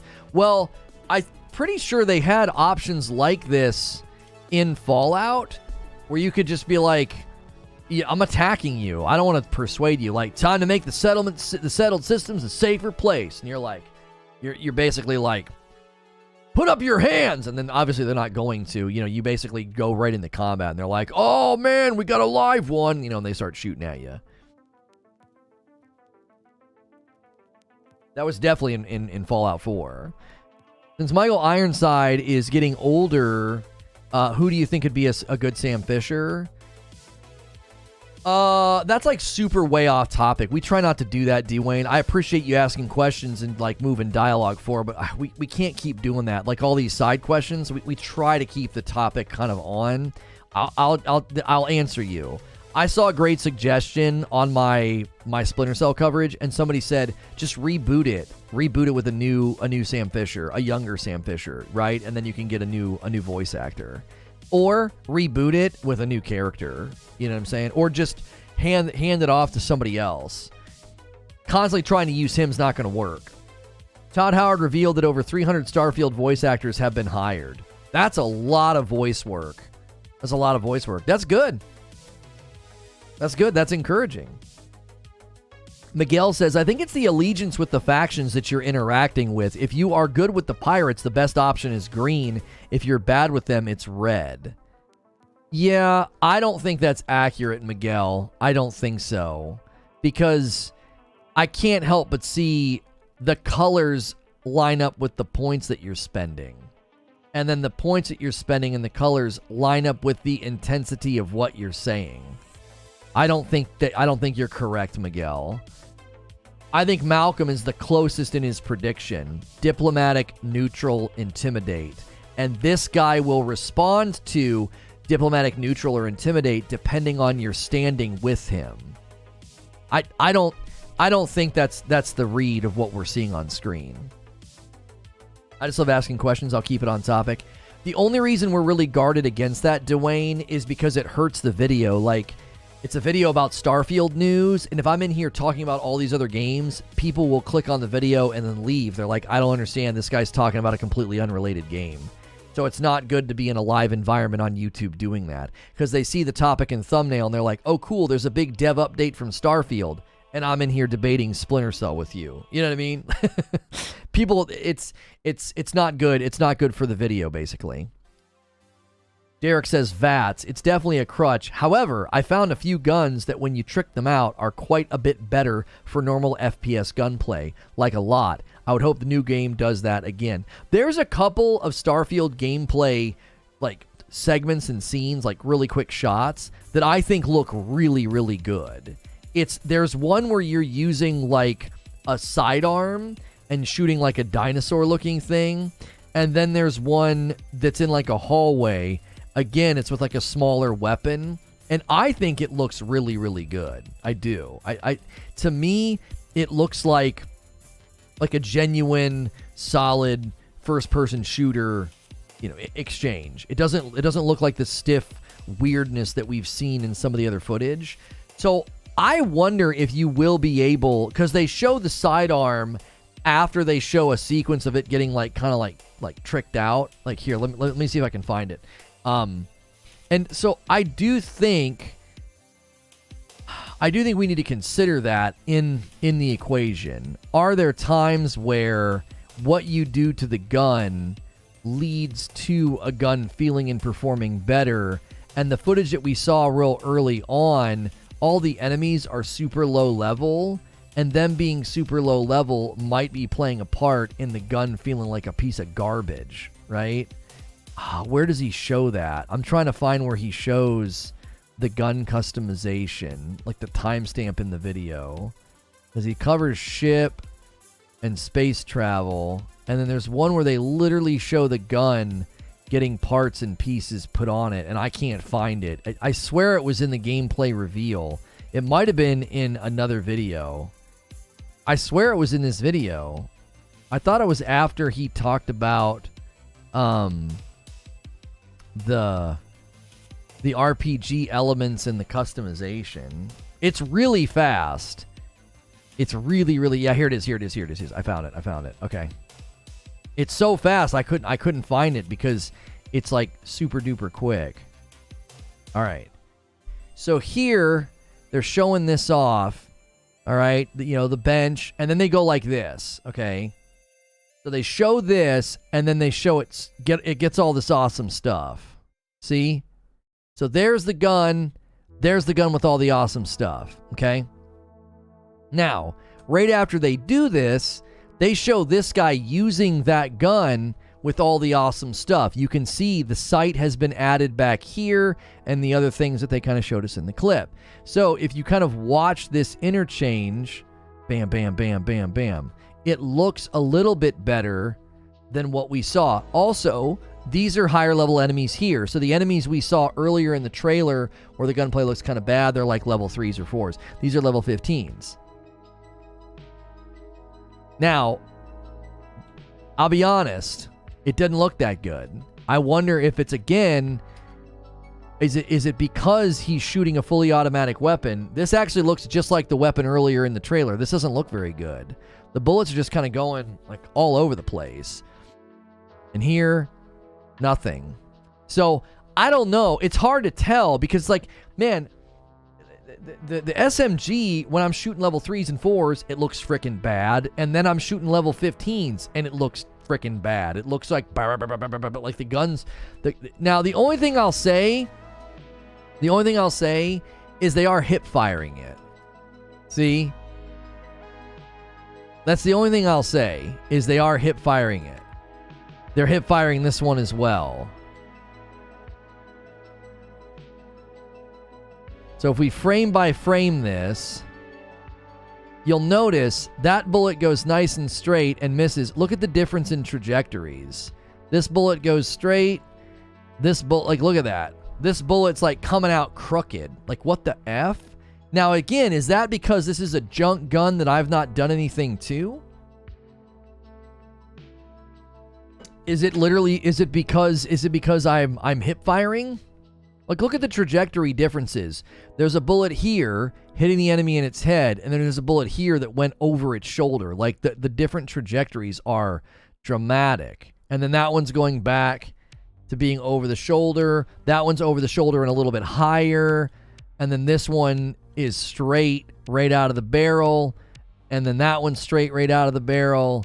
And then that one's high for some frick reason. Right? Oh, and look at that one. Like, what the frick kind of an angle is that? Sure that's not muzzle flash? No, that's the bullet! That's the bullet coming out. That's not the muzzle flash. That's the muzzle flash. That's the bullet coming out. Like, look at the trajectory on that. It looks weird. It looks awkward. There you can see it traveling. Look at its trajectory. So he's aiming, the center of the screen is roughly here, right here where the XP is. We know that's in the center of the screen. So right above the center of the screen is roughly where the crosshair is. Look at that frickin' trajectory. Bug maybe? No, it's called a cone of accuracy. And the cone of accuracy is super, super dramatic. To the point that if you're hip firing, it's like ding, ding, ding, ding, ding, ding, ding, your bullets going all over the place. Now, again, He's not ADSing, so maybe at that stage against level 15s, you know, maybe it'll start going in a better way. Maybe it'll be straighter. Maybe it'll be more laser lined. I truly don't know. I truly don't know. He's not aiming, he's hip firing. I know. Action skills never do any game any justice. Even in Doom, things look weird. Playing it, though, it's fine. Right.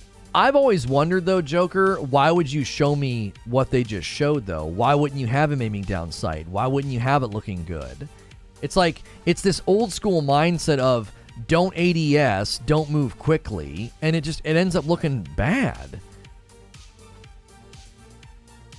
It ends up looking bad. It's like, I don't get it. It feels like such a bygone era, like such an old school era of gaming trailers to be like, you got to move slow and you got to hip fire. Like, don't lift up the gun and shoot it. Like, what? No, lift up the gun and shoot it. I want to know what it looks like. You know, I'm going to play your freaking game. I want to know what it looks like. He knows what it is, but yeah, it's because he's hip firing. Fallout 4 did the same thing till you ADS. Derek says, I built at least one rifle with good downsights aiming and penetrating explosive rounds capabilities, and I never use Vats on it. It's way better as a traditional weapon. I wouldn't expect a Tarkov with this game. And nobody's expecting that. Why would you say that? All Bethesda games have perks that make accuracy better. That player might not have any of those perks. Maybe there's no ADS. No, there's ADS because they show it earlier in the video. Earlier in the video, they show ADS when he gets outside. Boom, boom, boom. Hip fire. Looks like just absolute trash. And eventually, I don't know why he does this. And we're going to get aiming right there. So aiming down sights is a thing. They show it for like, I don't know, a whopping 1 second. I think they show ADS maybe inside as well with the shotgun, I think, maybe. So there's definitely ADS in the game. Why would they just hip fire? It makes it look bad.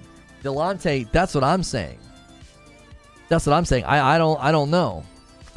The other thing to consider in this footage is when they do show ADS, what on earth? That's 50% of the screen. Look how much screen capital that gun is taking. Right? It's like he's holding up a toaster. I don't know. Look at that. Like, okay, so look from where it is now. That's pretty normal on screen capital. And then you pull it up like, oh my gosh. Am I riding on a car right now? Like, what just happened? Where am I? I'm suddenly on top of a train car. You know? It's bad iron sights. Yeah, it's bad. It's real bad. Picking up the clob was like grabbing a staple gun. Didn't we actually call it the staple gun? Yeah. We called the clob the staple gun. That was a Brian original. Just had a huge scare. Or not lost a client drive. If I can try, I didn't really like to see them. Now I can start work. Oh golly, that'll stop your heart and make you nauseous, creature. That'll stop your heart and make you nauseous. Somebody asked what the second show was about today. It's about the UK's response to the Microsoft Activision Blizzard deal. We covered Microsoft's response yesterday. Now we're going to be covering their response. Work and lurk, engage. What's good, Willie? Good to see you. Thanks for working and lurking. If you guys are enjoying the show, do that daily ritual. We only need 14 more likes.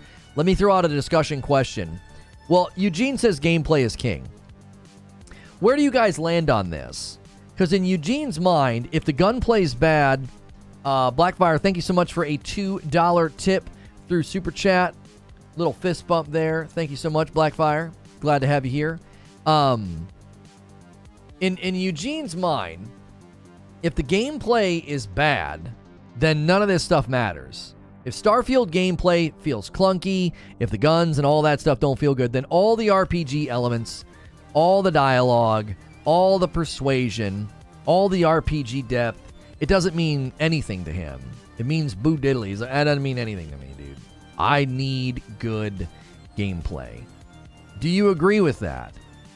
Maybe not even for yourself. Do you feel like others would be tolerant of rough gameplay, even if, right? Would they be tolerant of rough gameplay as long as the RPG elements are good? Gunplay will make or break for me.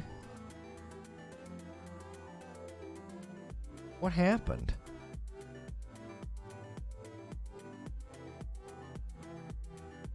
Okay. That's right. Gameplay needs to be at least decent for the rest to matter. It just isn't for him. Nothing wrong with it. Gunplay has to be tight, but I'm not expecting the best from these games. There's no game that has it all. I was tolerant of bad gunplay 10 plus years ago in favor of this stuff. Not anymore. That's the deeper question. Do you guys think that the gaming world has changed their mindset on this? Right? Like, not just Eugene, but like gamers at large. Are they going to boot up this game and be like, gunplay feels like crap, man. I don't care if there's tons of awesome RPG elements. Even Bethesda fans, right? Even Bethesda fans, are they going to feel that way? I agree, and the first mods will be for gunplay, which will prove it. Preacher says, I need 7 likes to celebrate my arrival. He does. He needs 7 likes to celebrate his arrival. Guys, help him out. Creature's always asking for likes, and he's always asking for, well, now he's been asking for Legos. He wants you to buy me Legos. Off of the wish list. I showed him off today. I thanked 2 people. I don't know if anybody else did any. 8, I took mine back, says Zubair. Zubair's choosing violence this morning. It's very uncharacteristic of him. Zubair is choosing violence. He is just absolutely angry. Well, he's probably not angry. He's just being rebellious. Members, likes, and Legos. That's right. Most will overlook meh gameplay in a Bethesda game. He hasn't had his morning taco yet. Eugene says, that's it. I wasn't a fan of Morrowind, Oblivion, Fallout 3, New Vegas. Totally didn't spend hundreds of hours in these games. Never did that at all. Yeah, if somebody's going to try and claim Eugene doesn't like Bethesda games, he's kind of putting it on the table right now. Sometimes you got to put it on the table. He's like, look, man, Eugene's saying, I played Morrowind, Oblivion, Fallout 3, New Vegas. He's a fan of these games. He's saying he's grown out of being able to tolerate bad gunplay. You know, the aim down sights looks like in the Institute rifle in Fallout 4. If I'm primarily shooting, I want it to feel good, says Robert. If I spend loads of time doing other things, I want those to feel good. I'm not expecting AAA right FPS gameplay.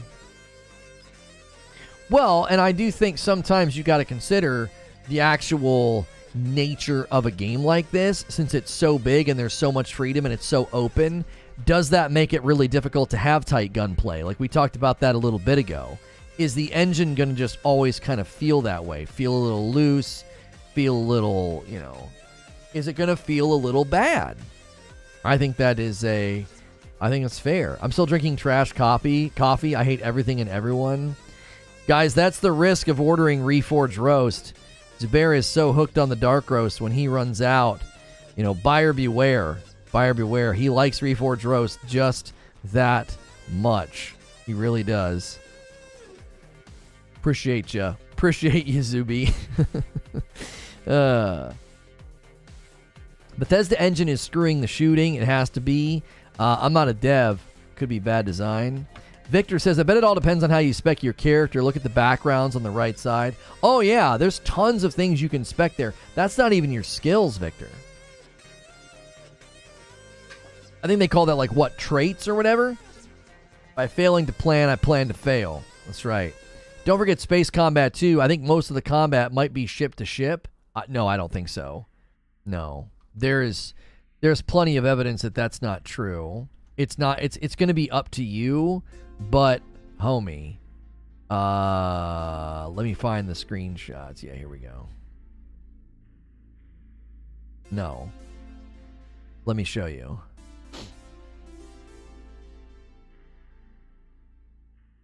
So, evidence number one to that not being correct. There is an entire combat tree, and based on the logos alone, this is nothing but guns. This is all guns. So, that's evidence piece number one that I do not think that is a correct assessment, that we'll be doing most of our fighting in the ship. You'll be doing tons of fighting on the ground with your guns. It's pre-ground, Willie. If we did whole bean, right, a lot of people couldn't order it. Okay, so that's evidence number one. Evidence number two, to the contrary, would be this.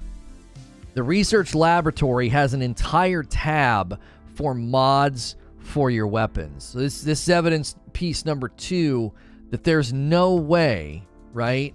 There's absolutely no way you're going to be doing most of your fighting in the ship. I don't think there's not sufficient evidence to think that. There's evidence to think the contrary.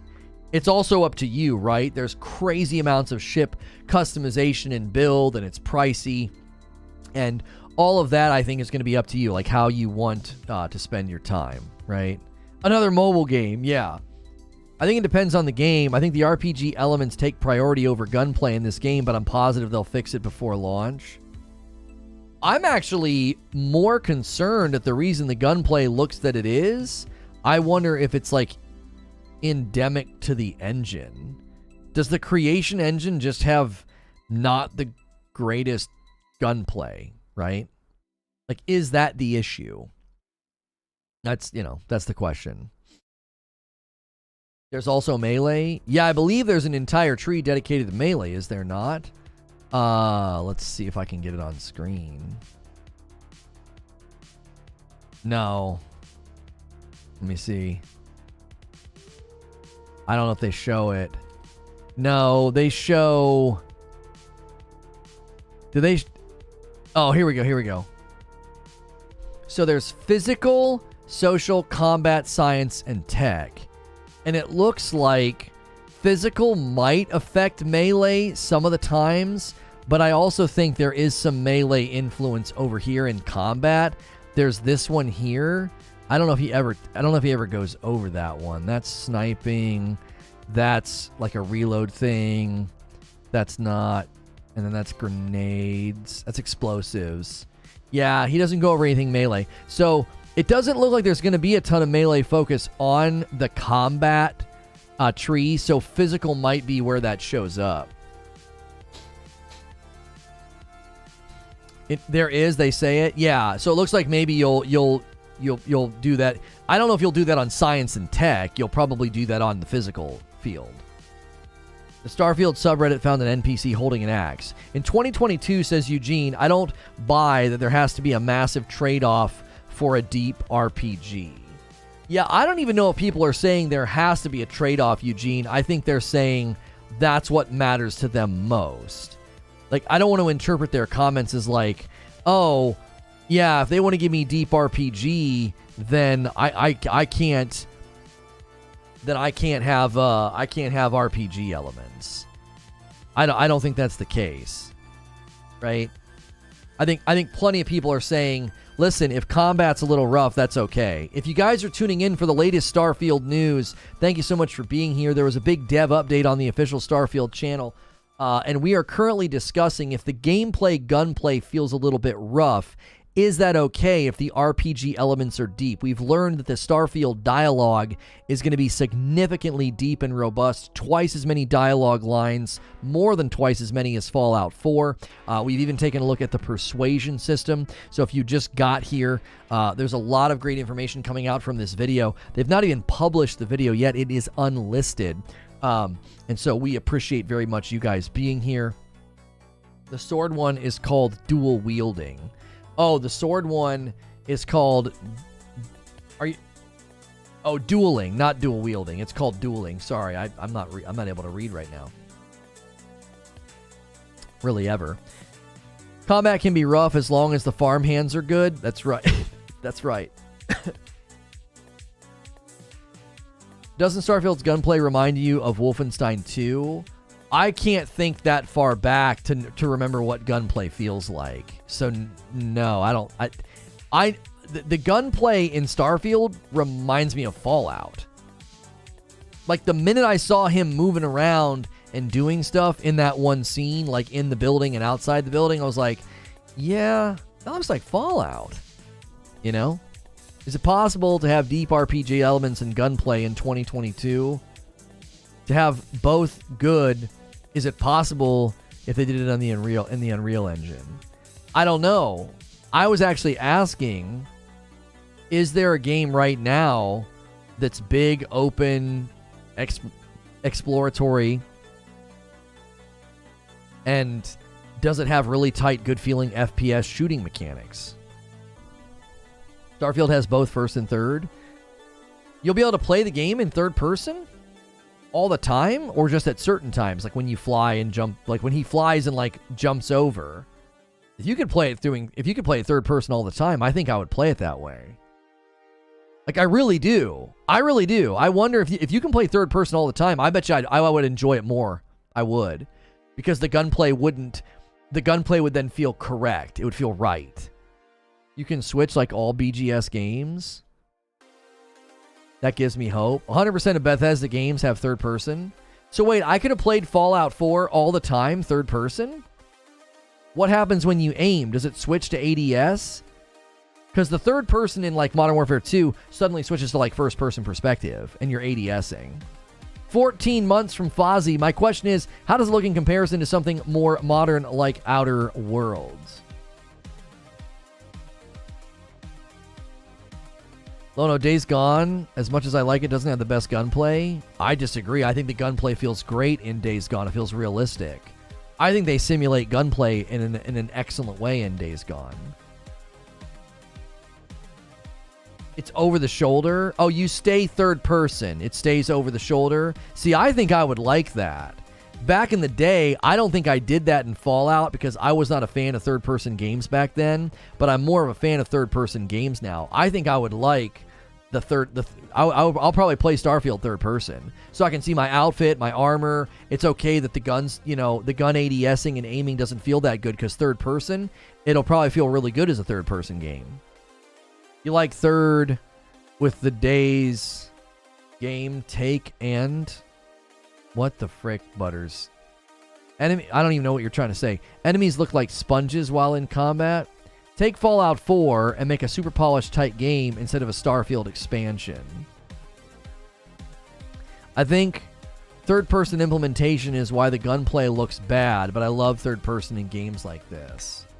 So you think that the gunplay is always going to feel a little wonky because they include the third-person option? Huh. Butters on that series again, right? Like, what are you saying? You like third person. You think Days Gone has good gunplay. Yeah.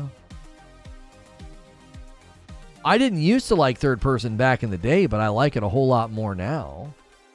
Days Gone does have good gunplay. There is no third person in Starfield. That's not what everybody in chat is saying. Everybody in chat is saying you can do first or third person in Starfield. What do you mean there's no third person in Starfield? They show it in the trailer. They literally show third person in the trailer. What you talking about, homie? The end of this sequence is third person.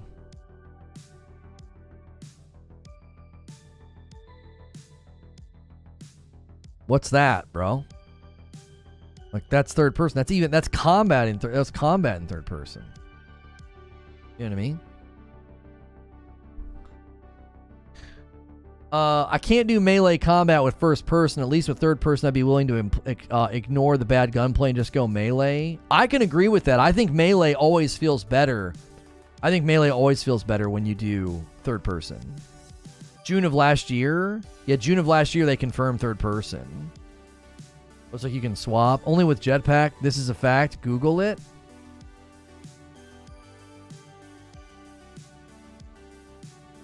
What do you mean this is a fact? Google it. Oh, what the frick website is that, Butters? Only with jetpack.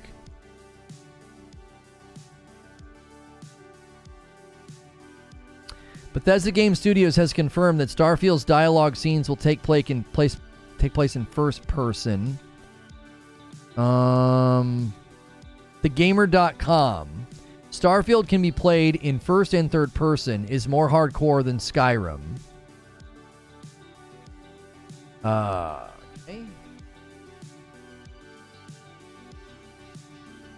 Right here, thegamer.com. You'll also be able to play in both first and third person, although Howard seems to think that first person is the natural way to play. This is the Gamer article from June of last year. IGN has an article as well. IGN has an article also. I think you're wrong, my friend. Tom Kish, I think you read bad info somewhere, homie. I mean, that's what we do here. We try to get good intel and good info out. So there's no shame in having something wrong. I've been wrong about things before and had somebody put an article in my lap that helped me out. Here we go.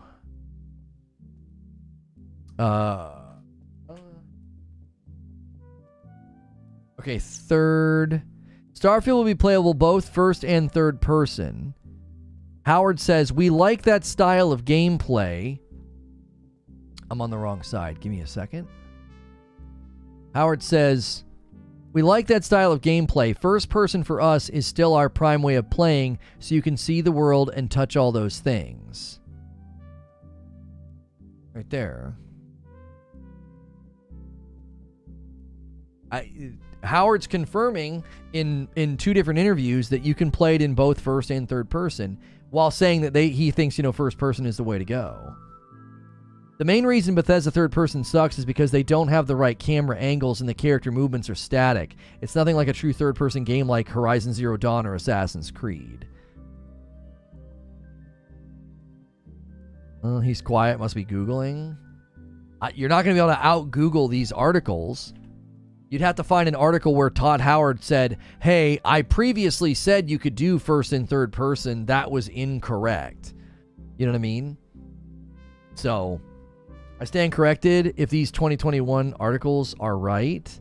When was the IGN one posted? Wasn't that fairly new? That one felt newer. No, yeah, 2021. Yeah. Yeah, summer of last year.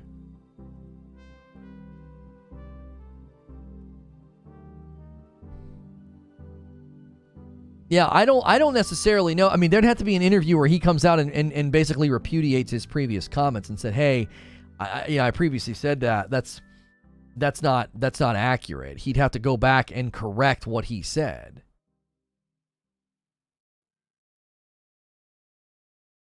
It sucks because the animation sucks. You're slapping an enemy who's just slapping you until someone flops over and dies. Hey, somebody else ordered some coffee 10 minutes ago. Black Sphere. Hey, man. Blackfire.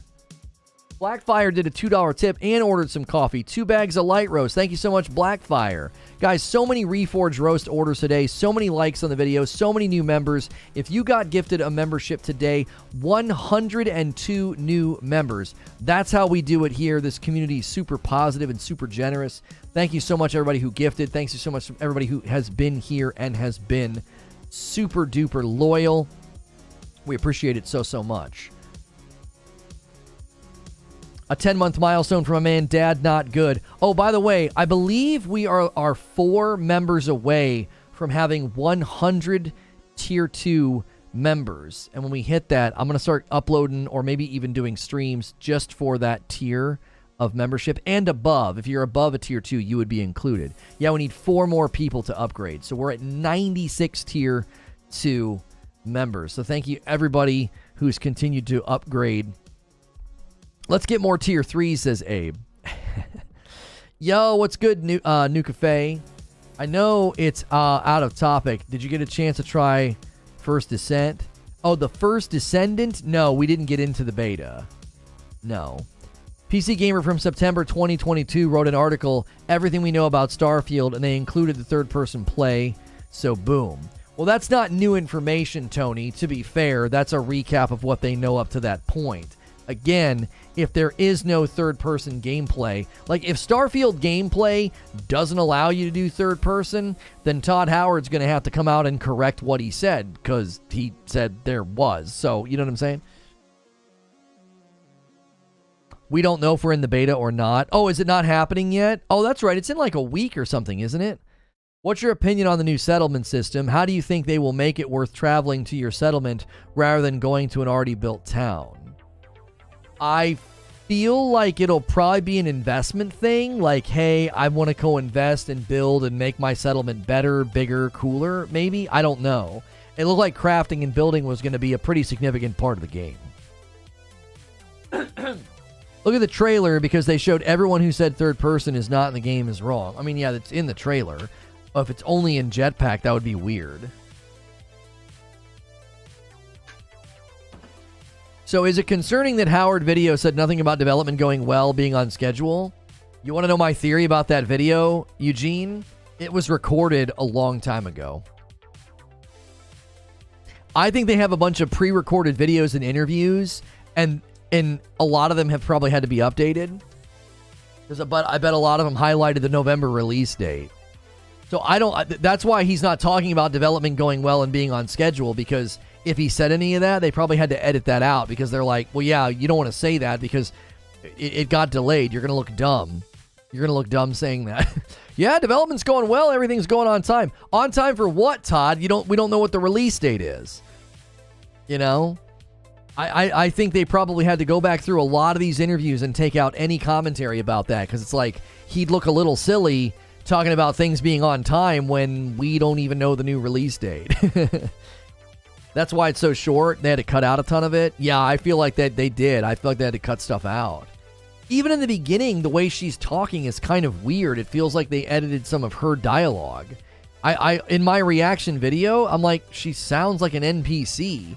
Like the way she speaks has like a weirdness to it. It's like she said more in the opening and the intro, and they had to cut it all out. When do you think the game will come out, honestly? I think it's going to be late next year. Yeah, I think it's late next year. I think that December 29th placeholder date is not just a placeholder date for the whole year. I think it's a placeholder because they're not confident in when it can come out. I think they've encountered some serious issues. I continue to think it's optimizing it for the Series S. I'm not being a hater, right? I'm not being a hater. I'm not. I continue to think that that's their primary struggle, because of everything they've shown us. This game, they're swinging for the fences with this game. They are.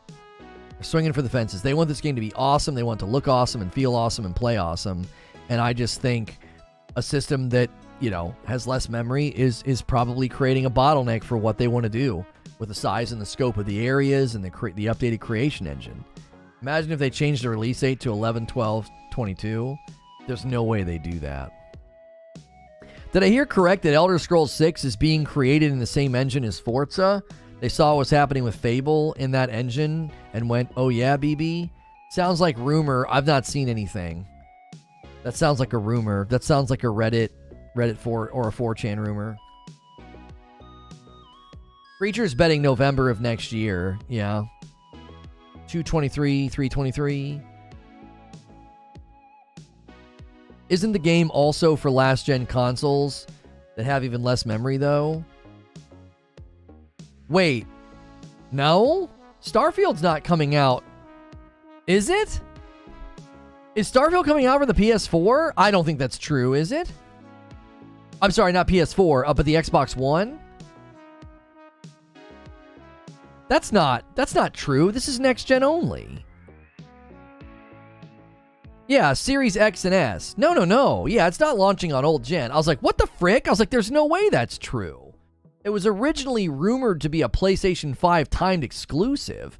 I was like, holy frickin' moly, that can't be right. Yeah. If it was, Tony, you were making a good point, but it's not. So, again, that's my concern.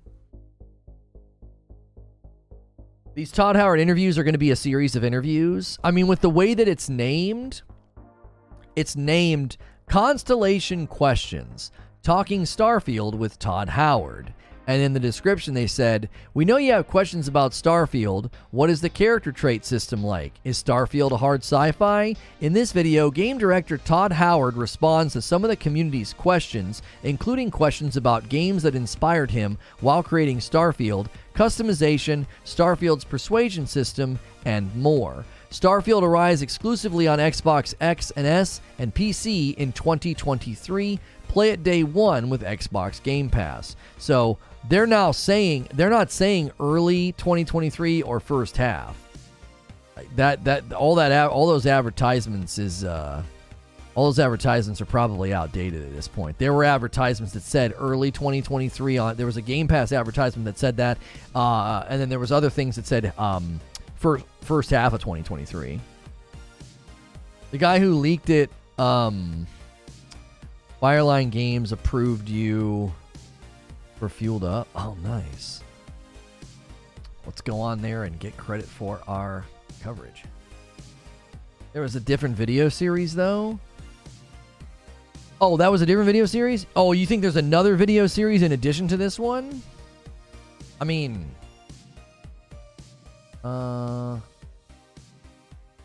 Wait, what? Redeem?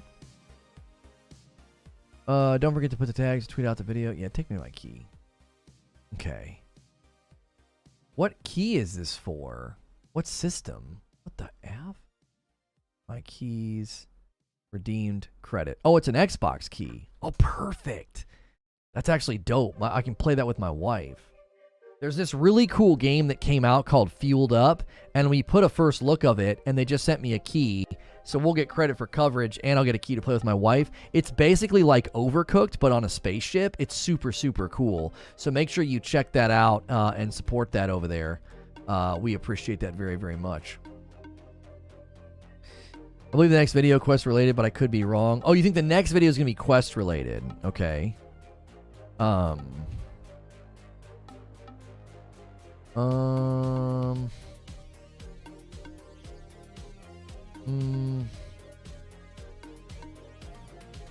Okay, I'm getting the next stream set up, so the noti goes out. Bam. I'll just put us in Starfield again, because it's, you know, basically the biggest Microsoft property that everybody's talking about right now. Our next stream is going to happen in about 30 minutes. We're going to be talking about what we already kind of covered what Microsoft said. We want to look at what the UK is saying about this deal. We spent virtually no time yesterday quoting them or looking at their commentary about it. And so we'll be doing that in about a half an hour. Okay. It's for Steam. No, they sent me an Xbox code, which is perfect.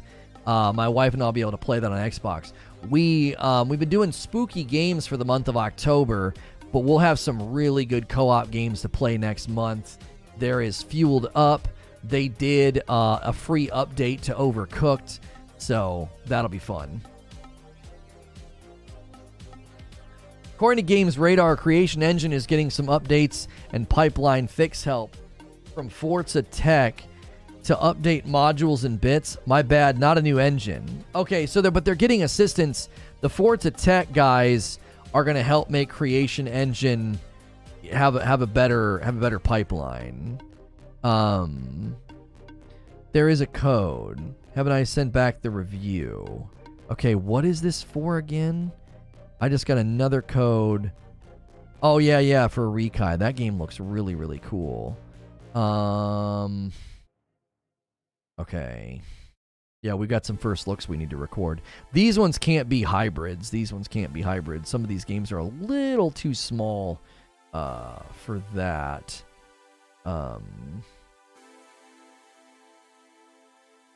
That's for Rekai on Switch. Okay. Is Stadia even still a thing? Yeah, he's kidding around.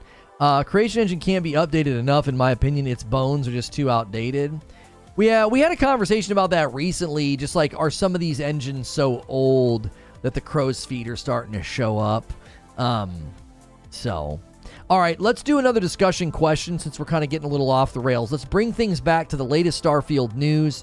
This Starfield dev update talked about hard sci-fi. Hard sci-fi basically being like striving for realism, but they didn't want it to be too realistic, so like you can't run out of fuel and things like that. I'm curious, what do you think about hard sci-fi? Is realism in a game like this important? Will it hurt this not having any space fantasy, space magic, things like that? Where do you land on the hard sci-fi equation of things? They are shooting for that realism. It needs to kind of work within the confines of what they feel future technological advancements will be. But obviously, like fantasy space magic. No breaking the rules, as it were. Hard sci-fi is cool, says Sven. Nothing wrong with it. Just personally, I would have liked to see some kind of fantasy element in the story. Robert says it doesn't need space magic. Nobody actually wants hard sci-fi. They want the illusion of hard sci-fi. Yeah, he talked about that, Zubair. He's like, it's kind of a challenge because, like, at the end of the day, it's a video game, right? At the end of the day, it's a video game. So, how on earth are we expected to make it to be that painful? Like, you're going to die in space because it's cold. You're going to run out of fuel and you can't go anywhere. Alien DNA. Now, that's not exactly fantasy, though. The idea that there's other alien creatures out there, that fits within sci-fi, right? Like, Star Trek is sci-fi. Well, Star Trek did end up postulating that beings could have, like, magic abilities like Q. So, I mean, aliens fits within sci-fi, though. Just no space fantasy, space magic, right? The crow's feet showed in Fallout 4, says Broken Messiah, a game that came out like the same year as The Witcher 3. I love it. I imagine this game will be like The Expanse, says the Cisco. Cisco, thank you as well as the others who gifted members today. We greatly appreciate it. Very, very kind of you guys to be gifting those members. And thank you to the people who sent the Legos off the wish list. We greatly appreciate that as well. Anybody else that does that. The people that support this channel with gifted members, super chats, sending stuff off the wish list, we greatly appreciate it. Always be sure to check the Discord for that. My wife takes the pictures and thanks the people that do that. I actually feel like Starfield's going to be my Star Trek experience. You know what I mean? Expanding my ship, expanding my crew, taking it out, onto the frontier. The Expanse is a good example of the illusion of hard sci-fi. That's not a judgment, just a description. I love The Expanse. Right. That's always going to be the case with like TV shows, movies, and video games, Zubair. It's like people will get all like persnickety about realism, but only to a certain degree. Eventually they're like, yeah, it'd be pretty boring if they went for hyper-realistic. Does not need magic. As Arthur C. Clarke said, any sufficiently advanced technology is indistinguishable from magic. Yeah, I mean, I like that quote because that happens in Star Trek a lot, right? They go to a more, they go to an older civilization or a less advanced civilization, and they think their technology is magic. So the first Descendant just released a cinematic trailer on the PlayStation channel. It looks, man. The more I look at this game, the more I feel like it's just literally going to be a buffet grab of inspiration from other looters. I just continue to see Destiny. Like I see enemies that look like the Vex, armor that looks like stuff from the game, weapons that look like, I'm really, really excited about that game, but boy, oh boy, does it looks like a creative grab if I've ever seen one.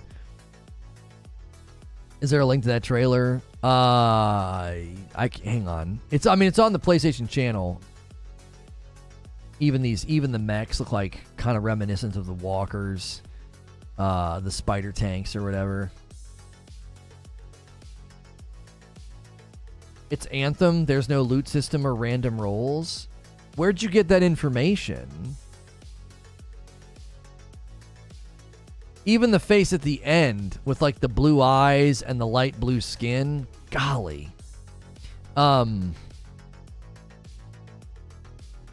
Yeah. Yeah, where'd you get that information, David? Are you talking about the First Descendant? It's going to be like Anthem? Anthem had a loot system with random rolls. What are you talking about? Have they said what the main story is about? No, they have not. The lack of creating a character kind of bummed me out. Reviews are out. Wait, there are previews coming out already for First Descendant? The beta hasn't even hit yet. Are there actual previews hitting?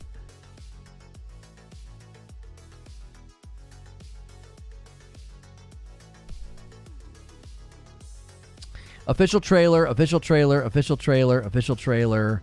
Beta preview, IGN says, good intentions, middling execution. Yeah, people are talking about it. 8 o'clock this morning, it looks like all this stuff got released. Yeah. Yeah, that's probably going to be our lead tomorrow. Yeah. That guy has one. I don't care about him. Oh, Mylan has one. Floodgates opened at 8. Okay. If there's no random rolls, that means somebody got the source code for Destiny 2. Yeah. God of War Ragnarok, First Descendant. That's going to be kind of tough because tomorrow we're supposed to play Scorn. Going to be tough. I see all the inspiration from D2, Warframe, and Anthem in the art and gameplay style. Yeah, we'll break all that down tomorrow then. You know, we don't do the whole preview thing. We will one day, but right now it's easier for us to do like a preview roundup and then sort of critique and criticize from there. So we'll break all that down tomorrow. So make sure you're subscribed to the channel. We do multiple shows. We got more shows coming today. Our second show today is about the UK and what they said about the Microsoft, Xbox, the Activision Blizzard acquisition. That's our second show. Make sure you're smashing like as well. There's probably enough people here to hit us to 600 likes. That would be amazing for this video, honestly. It would be really, really helpful. Jumping into a meeting. All right, Abe.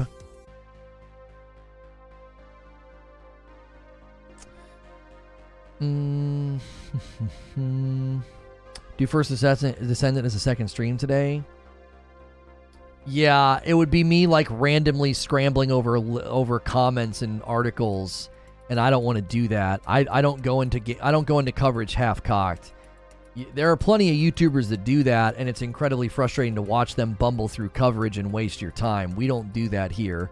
I'd rather wait a day and have good coverage than try to jump on a story and look like an idiot. Like, I don't want somebody clicking on my First Descendant coverage, watching me like fumble my way through the coverage.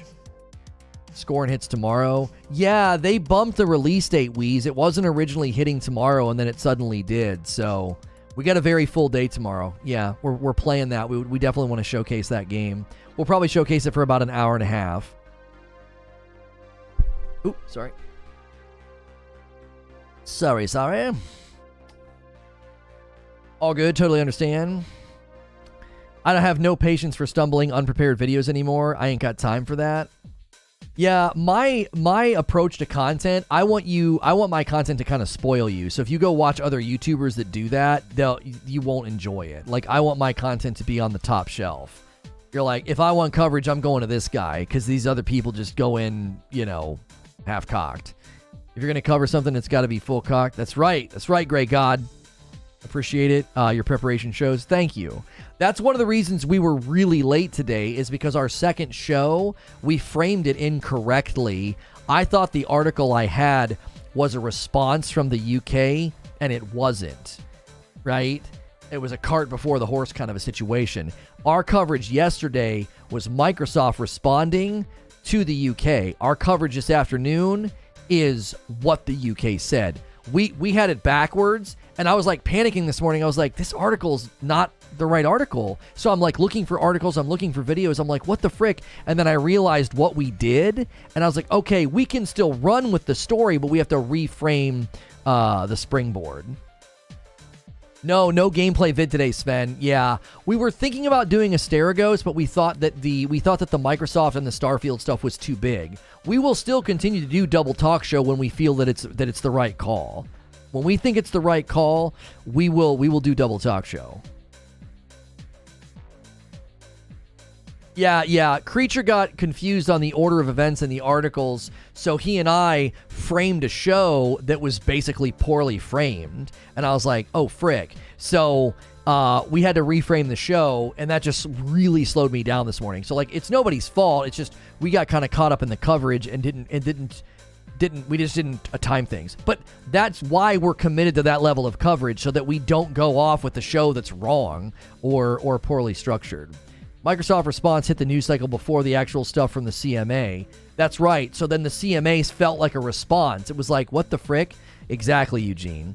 People cared more about what Microsoft had to say than what the CMA said. It was weird. Yeah. Yep. So we thought it would be good to have fully orbed coverage and say, listen, we gave you what Microsoft said yesterday. This is what the CMA is saying. Restaurant Renovator exclusive demo. Here's your Steam key. What? Oh, you have a Kickstarter? Nah, dude, I don't do first looks or Kickstarter games. You got to at least be early access on Steam. Come on. Platinum Games once again expresses that they are willing to return to Scalebound. Yeah, I saw that too, Cody. I saw that too. Yeah. Yep. Leveling can be fixed as long as there's gunplay. The foundation's there. That's the one thing I don't like about Lucky. He just runs with news immediately for attention, and then he always has to backtrack. Oh, I love Jake. I do. But I think he's got to slow down. I do. I really like him, but I feel like he's setting himself up to really step in it. He's gonna step in it. He's gonna cover the wrong thing the wrong way, and it's gonna be bad. Like, right now, it kind of works because you can farm those Twitter impressions and get the follows, the likes, and the vid clicks. But yeah, I like him. I think he's a good dude, but he's got to be careful. You really got to be careful. Trying to ride the front of the wave, you're going to end up falling headfirst into the water if you're not careful. Why do you only do Steam for security? Oh, that's not... No, Robert, I'm not going to do a first look of a Kickstarter game because that typically means the game's so far away from being revealed, which means it's super far away from being relevant, which means no one's searching for it. That's a relevancy judgment.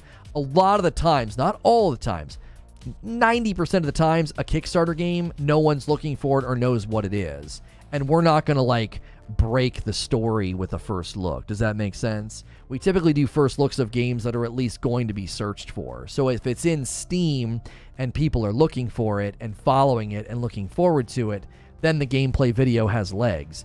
A gameplay video has no legs of a video game that's in Kickstarter. It's like, okay, thanks for the code, bro, but the frick am I supposed to do with this? Can't believe Microsoft didn't do Scalebound, regardless of who's going to make it. It was obviously a good idea. Yeah. Well, if you tuned in for Starfield news and the latest dev update, we have one final discussion question before we move on to the next show. So our final discussion question is, did this update sway you at all toward the game? If you're in the middle, if your interest is at like a 60 or 70%, did any of it go up? Did any of it increase? Did any of it get better? Are you suddenly more interested, less interested? That is the question. That's the final discussion question of this stream. Did seeing the Persuasion system today, did seeing this information and how this situation, how the system's going to work, has this swayed you at all? The number of dialogue options, being twice that, more than twice that of Fallout 4. Eugene says it pushed me further away. Why is that, Eugene? Are you not into deep dialogue trees and persuasion systems? I haven't even seen it, but I'm definitely going to play the game, says Broken Messiah. I'm biased, says Cisco. Every update sways me. I'm more excited for it, says Ani. It hasn't really changed. I'm still not excited, says Ganks. This update moved the needle for me being more excited, but I'm still concerned about performance. Dark Age Gaming says, I've got Game Pass, so still playing. I've been all in on Starfield since seeing the shipbuilding, says Vengeance. It's going to be on Game Pass. Everybody will probably try it out. Well, that's not my question. My question is not will you try it out. My question is, did this update sway you into being more excited, less excited? Grey God says, I can't really get myself too hyped because Bethesda has released bug-ridden games to the point where it's annoying. Eugene says, it's apparent they focus more on making the game and systems as big as they could instead of making the gameplay as good as it could be. I don't know if I'm ready to conclude that yet, Eugene. I don't know if I'm ready to conclude that. Creature says, agree, I was super hyped when they were painting the picture that it was going to be a new and groundbreaking game. The more they say, the more it's just more Bethesda. Hard pass, says Creature. Grim says, no change, still excited. I got excited by this. I didn't expect to be excited, Grim. When I was watching this trailer with Todd Howard, I thought, okay, whatever. And you'll see it in my reaction video. I'm like, this looks good. Like I get pretty pumped in the reaction video. That'll be hitting Reforge Reacts sometimes this afternoon. And I get visibly kind of like my tone changes, right? This just dropped 5 minutes ago. That's literally what today's been about, Ganks. It was let me show you. If you can see the stream, Ganks, it was an unlisted video. Look, it was an unlisted. It's still unlisted. I haven't refreshed yet. Unlisted was 61,000 views. So, boom, let me refresh. Bam. They just published it, and it already has 66,000 views. Do you know what I'm saying? It already has 66,000 views. So, yeah, that's what we've been covering this morning. When I've been showing the persuasion system and the dialogue count and all that, it all comes from that video. They basically pushed the video out unlisted to the press yesterday, and that's how it got 61,000 views. Kratos says, I'm cautiously excited by Starfield. The problem I can see is the amount of investment time it will possibly take. Like, I think this is a 1,000+ hour type of game, and there's so much good stuff coming out to spend that much time on one game. Right. It makes it tough. It looks more promising than the last thing we saw, says Silver Subaru. I want to see 15 minutes of raw gameplay, no cutaway. Broken Messiah, I agree with you. I agree with you. Somebody pointed it out. It might have been Corey. I think Corey pointed it out that the gameplay, the Starfield gameplay reveal, it's you can see it here. It's got 3 million views. It's above me. The Starfield official gameplay reveal, that it feels like 4 different vertical slices of the game. It feels like there's a dissonance between graphical fidelity, shadow quality, lighting quality. It all feels like 4 different builds to a certain degree. Corey pointed that out, and I tend to agree with that. So I do agree with Broken Messiah. I really want to see uncut gameplay, just raw 15 minutes. Walk around a base, talk to people, leave the base, get in a gunfight, leave the gunfight, go to your ship, go to outer space, get in a fight. Like, I want to see all those things from moment to moment. What's it look like? By the time the game releases, I may have an Xbox or I may have an app. Tired of that, to be honest. It's not really a 1,000+ hour game if you don't want it to be. Yeah, that is true. They've said, what, 40 to 50 hours, right? To beat the game. But you can do it in less than that.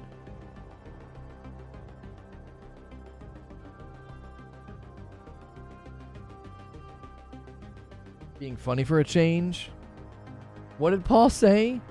It's not really a 1,000-hour game if you don't want it to be. I'd be happy if the core was 50 hours. Where was he being funny? I'm excited. This is going to fully immerse me, says Mike. Have they announced any type of public or private beta test? No, they have not. As far as a Starfield beta, I've not seen anything about it. If you guys are just tuning in, there was a pretty big dev update from Starfield. The big reveal, the trailer, the video just went live on their channel, and we've been breaking it down. We might actually get a bunch of people off that video, actually, now that I think about it. So the next 20 minutes, we might get a bunch of people coming in here. So we broke down the persuasion system, the number of dialogue options, all those things. We're kind of breaking them down, seeing what it looked like, and discussing it. We've discussed a lot of different things this morning with respect to Does the number of dialogue get you excited? Is the persuasion system convincing? Does it look good? These are all things that we have been discussing this morning. So the latest Starfield news actually has me very excited. Now, I've been a little critical of the game. The official Starfield gameplay reveal trailer I felt was a little awkward and a little rough at times. And so when I saw this yesterday, I reacted to it. We have a raw reaction that'll be hitting my reaction channel later today. And I actually get excited because the voice acting for just this one particular NPC that you interact with, I think is good. It's very good sounding. I think the dialogue options and the persuasion system looks dope. I think it's exciting. So in my mind, I have actually, the question on the table was, did this video persuade you at all? Did it move your interest needle? And for me, my interest needle went from like a 70 to like a 75. Like, it put another 5% of interest in, like, okay, all right, this looks good. Like, I could get down with this. This looks like it'll be enjoyable. I'm still being hesitant in my excitement and in my anticipation of the game. And the reason I'm being hesitant is just, again, because the Starfield gameplay that we've seen up to now has elements to it that is rough, right? It just seems a little rough. A little bit of pop-in, a little bit of frame stutters, you know, some jittery shadows and lighting, things like that. How does it differ from the other dialogue and persuasion systems? So apparently the persuasion system in Fallout 4 is quite a bit different than this. They use a color system to indicate how likely you would be to persuade somebody, right? And this one, it shows the 4 hash marks down here. That's how many points you have. This is how many turns you have. So you could spend all 4 points on turn 1, and then that's it. Right here. You could do this one. Or you could do a 3 and then a 1. So you'll notice he picks 3, and then it spends 3 of the 4 points. Kabling! So you can see, lost a turn and spent 3 of the points. And so we don't necessarily know if that persuaded the guy or not. They don't like show us the whole breakdown. But this system, I think, looks good. Starfield dialogue is something that a lot of people were curious about. And back here, this is the total count of dialogue lines. So Fallout had 111,000. This thing says 252,000 more than 252,000. So more than 250,000 dialogue lines, which is obviously bolstering systems like the one that they show us. You can persuade, you can attack, you know, you can say, I don't suppose we can just agree to disagree, no hard feelings. So that's sort of like a bow out, you know, almost like passive. Creation engine has me hesitant to get excited. Same. I'm trying to temper my expectations, but I'm cautiously optimistic and excited for Starfield, not gonna lie, says Wheeze. Yeah, I was sort of in neutral, Wheeze. I got excited, and then we watched the gameplay reveal. You know, everyone was combing over the Starfield gameplay, and I feel like I took it out of active. Like when you take your foot off the gas on the highway and you just kind of coast. So like my interest just sort of started coming down and coasting. And then this video, I kind of like put my foot back on the gas, like, oh, this looks kind of good. If you guys are just tuning in, we've been breaking down the latest Starfield news. You may be coming from the Starfield video that just debuted today. This is a live interactive talk show, and we've been talking about the Starfield dialogue, the persuasion system, the hard sci-fi. Let us know what you thought. Weigh in, hit subscribe so you can talk in my chat, and weigh in on this video. What did you think about what you saw? I thought the voice acting was good. I thought the dialogue count and the persuasion system looked really, really interesting. If you didn't catch it during the video, they actually give you a very good look into how the Starfield persuasion system will work. You can see the number of turns, the number of points, and how that's going to play out. We had a really good observation earlier today by a viewer who said, it looks like green is diplomatic, yellow is more neutral, and then red is intimidate. So you kind of have 3 areas to choose from, and the more you go up in intensity, the more points that it will cost you. And obviously, whoever has spec'd this character, they can't even afford the number 5. They can't afford to intimidate. They can only go diplomatic or neutral. And if they go neutral plus 4, that's it. They're out of points. So they can do a 3 and then a 1. They actually choose 3, but we don't get to see, what happens in this exchange. I love that it's a dialogue mini game, says Mike. I'm definitely increasing my persuasive skills. This is RPG Lover's dream game. I'll say right now, whenever I played Fallout 4, I didn't care about persuasion or charisma at all. This makes me want to invest in it because, like you're saying, it's almost like a mini game, which makes it more interesting. Like, if the rules are more rigidly applied and I know what I have and what I can spend, that makes it more interesting to me. It's not interesting if it's just sort of random, like, oh, I don't know, is this going to work? Maybe. You have a chance, right? It's very clear red is like the nuclear option. Yeah, but you're not always going to be doing nuclear, right, Wheezy? You're going to be intimidating. He says, I just made it past your crew. You really want to try your luck against me? It feels like intimidation, and the ones in the middle feel more neutral. It's like, look, man, you want to trade ships? That's fine with me. Or you want to embarrass yourself? That's fine with me. That's more neutral. And then the number one's like more diplomatic. You're trying to be like, hey, look, there's no treasure. These guys are not treasure hunters, right? +5's high risk equals high reward. Yeah, it might not work. There's also factions in the game, so these points might be lower if you have faction with the pirates or whoever this guy is. Wheezy says, I mean, red are like the most aggressive options. Oh, right. So they may call it intimidate, but that's what you're saying is it's going up in aggression. I agree with you. If you're just tuning in, you may be coming from the latest Starfield video. We've been covering this for a little over, actually, we're getting close to 3 hours. We've been covering this for about 2 hours, 2.5 hours, and we cover all sorts of Starfield news when it breaks, and we were really excited about this. This video actually went live yesterday unlisted through the press, so we broke it all down in this video.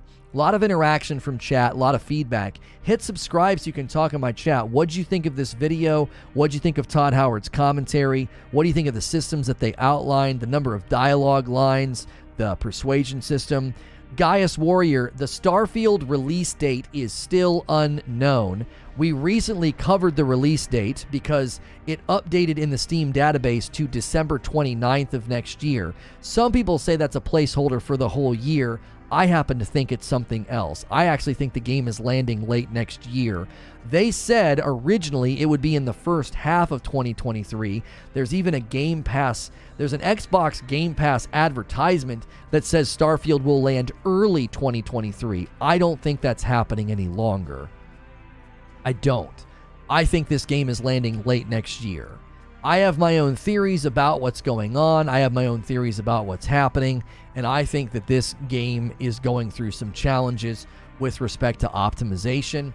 I think it has to do with the Series S. I don't want to get into a big debate about that. I'm not anti-Xbox, but that's my theory. You're still thinking June? According to the Xbox Bethesda showcase, everything they covered is supposed to come out within 12 months, which would mean Starfield is supposed to come out at the very latest June. I still think it's getting bumped. I do. Not in a hateful way. It's just my gut feeling that this thing's having issues and troubles, and it's going to show up late next year.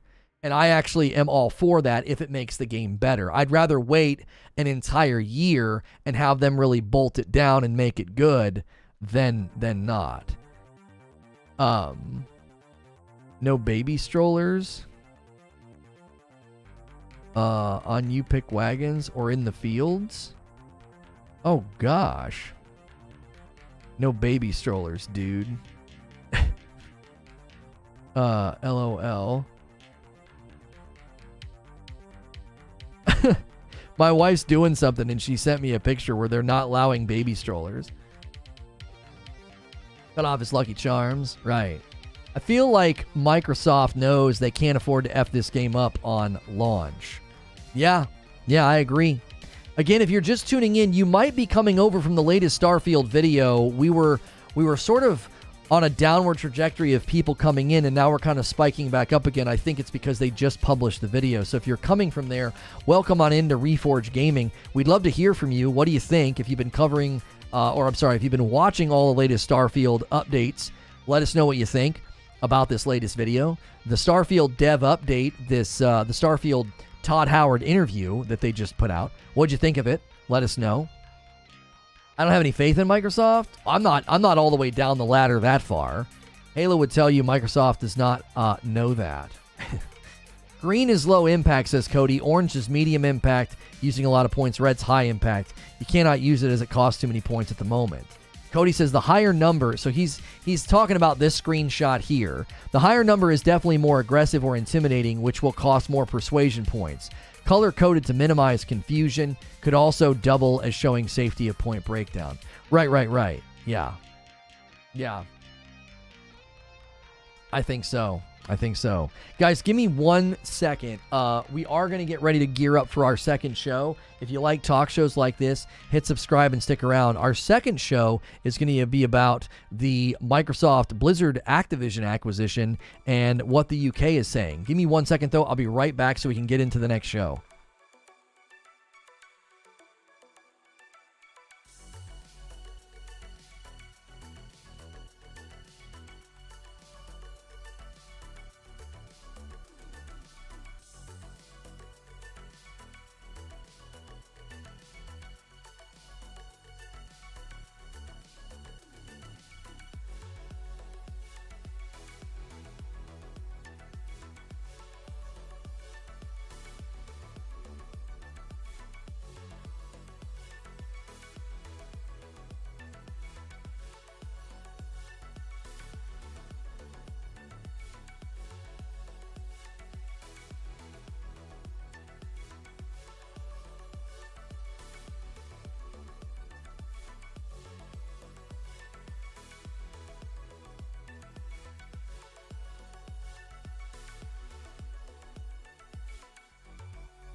I'm back, chat.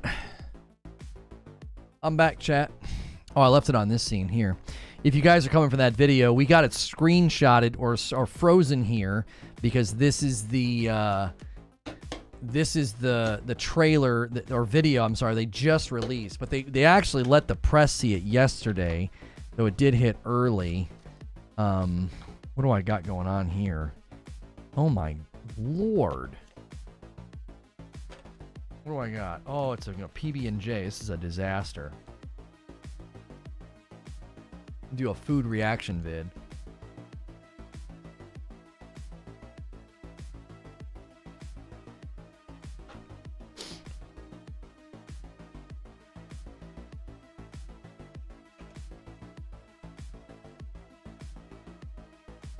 I have a little bit of coffee left. I have a little bit of coffee left to have with this. I'm going to quickly eat before we get to the next stream. If you guys are coming in from the Starfield video that just debuted, this is the free stream on the Persuasion system.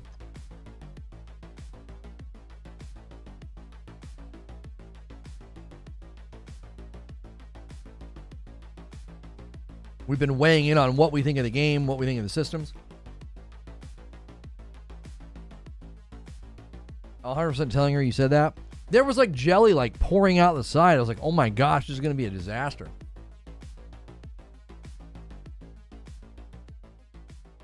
Do you do song requests? No,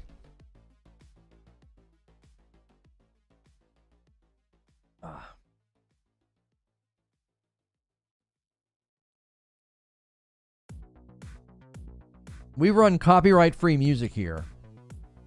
We run copyright-free music here because there's no. It's not worth getting hit with like claims for playing. You know, you come in and want to hear, you know, the latest Britney Spears song or something.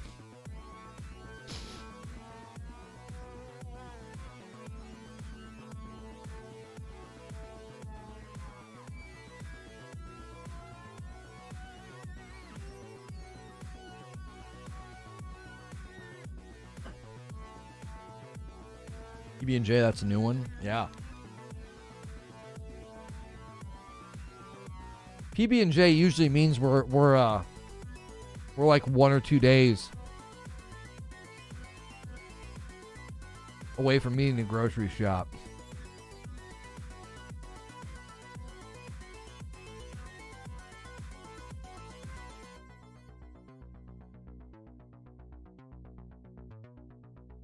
I may have been abusing PB&J last couple of weeks. I blame you. What do you blame me for?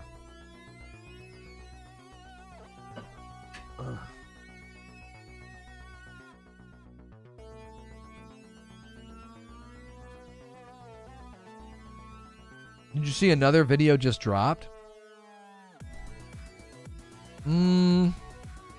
I doubt it. You're talking about the video we've been watching all day. Yeah. This is the same video. It was unlisted. They had it unlisted so the press could see it. And then they published it, and it already had like 60,000 views.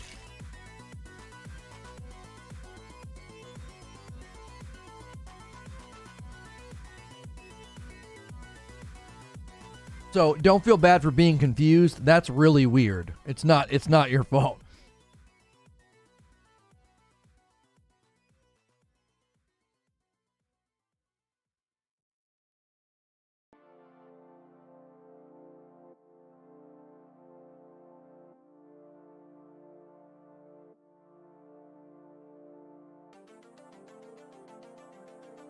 I was so pumped. It's a good video. But if you've already watched it, you're not going to see anything new.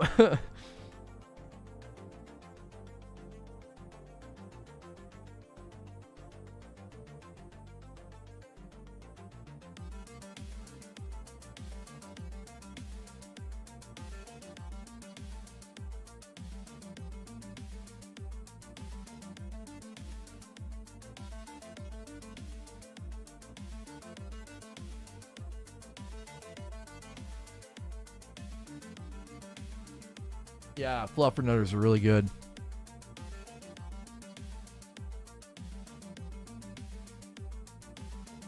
You think those are not...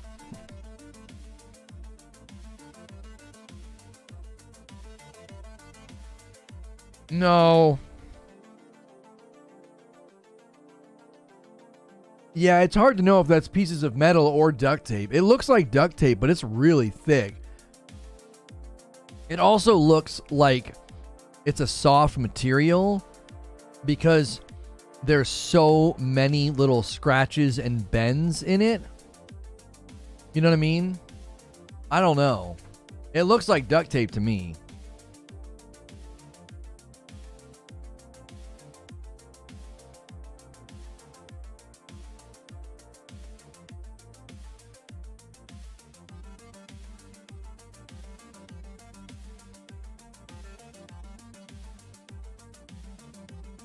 Yeah, Mike, I've watched the video, homie. I know that he responds, but we don't know the outcome. We don't know the outcome. He says, oh, you'd really just give up your ship, but then we don't know what the next point in the dialogue is.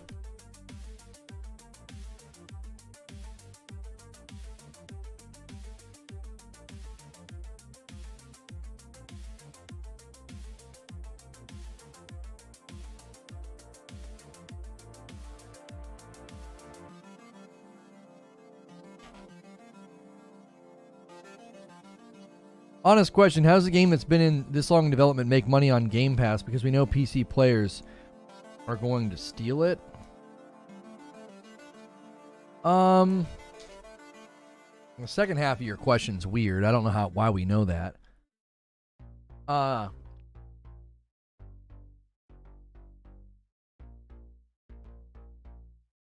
This game is basically being funded by the business interests of Microsoft. So they bought them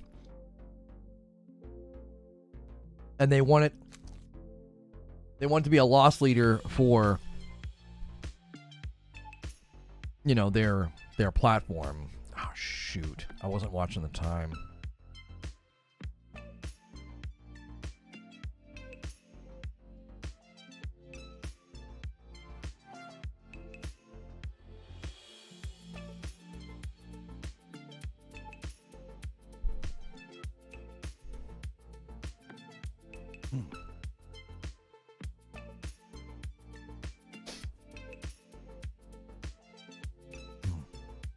If you guys do not like redirect, I'm going to put a link in chat. That link is the next show. We are going to be talking about the Microsoft thing, and the UK has responded. Right? Some people don't like redirect. If you don't like redirect, then use that link instead. We're going to be ending this stream, and I'll take you over to the next one. If you don't like doing that, just click the link in chat. I'm spamming the link in chat. Click that instead. It's a faster way to go to the next show. Thanks so much for clicking on this. This is going to be covering the Activision deal, the Xbox Activision deal, and what the UK said that prompted the response of our previous coverage. If you haven't seen it, the Microsoft Activision Blizzard deal was responded to by the UK, and it prompted this response from Microsoft. Well, we're going to look at what the UK said that led to that response. If you like these videos, I put all of the info right here at the beginning so you don't have to go searching for it. I'm going to end the previous stream. We covered the latest Starfield news. It was a pretty big development update from the Starfield developers. It was a video with Todd Howard. If you want to see that VOD, go check that out. I'm going to bring everybody over from that video over to this video, and then we're going to jump right into the update, because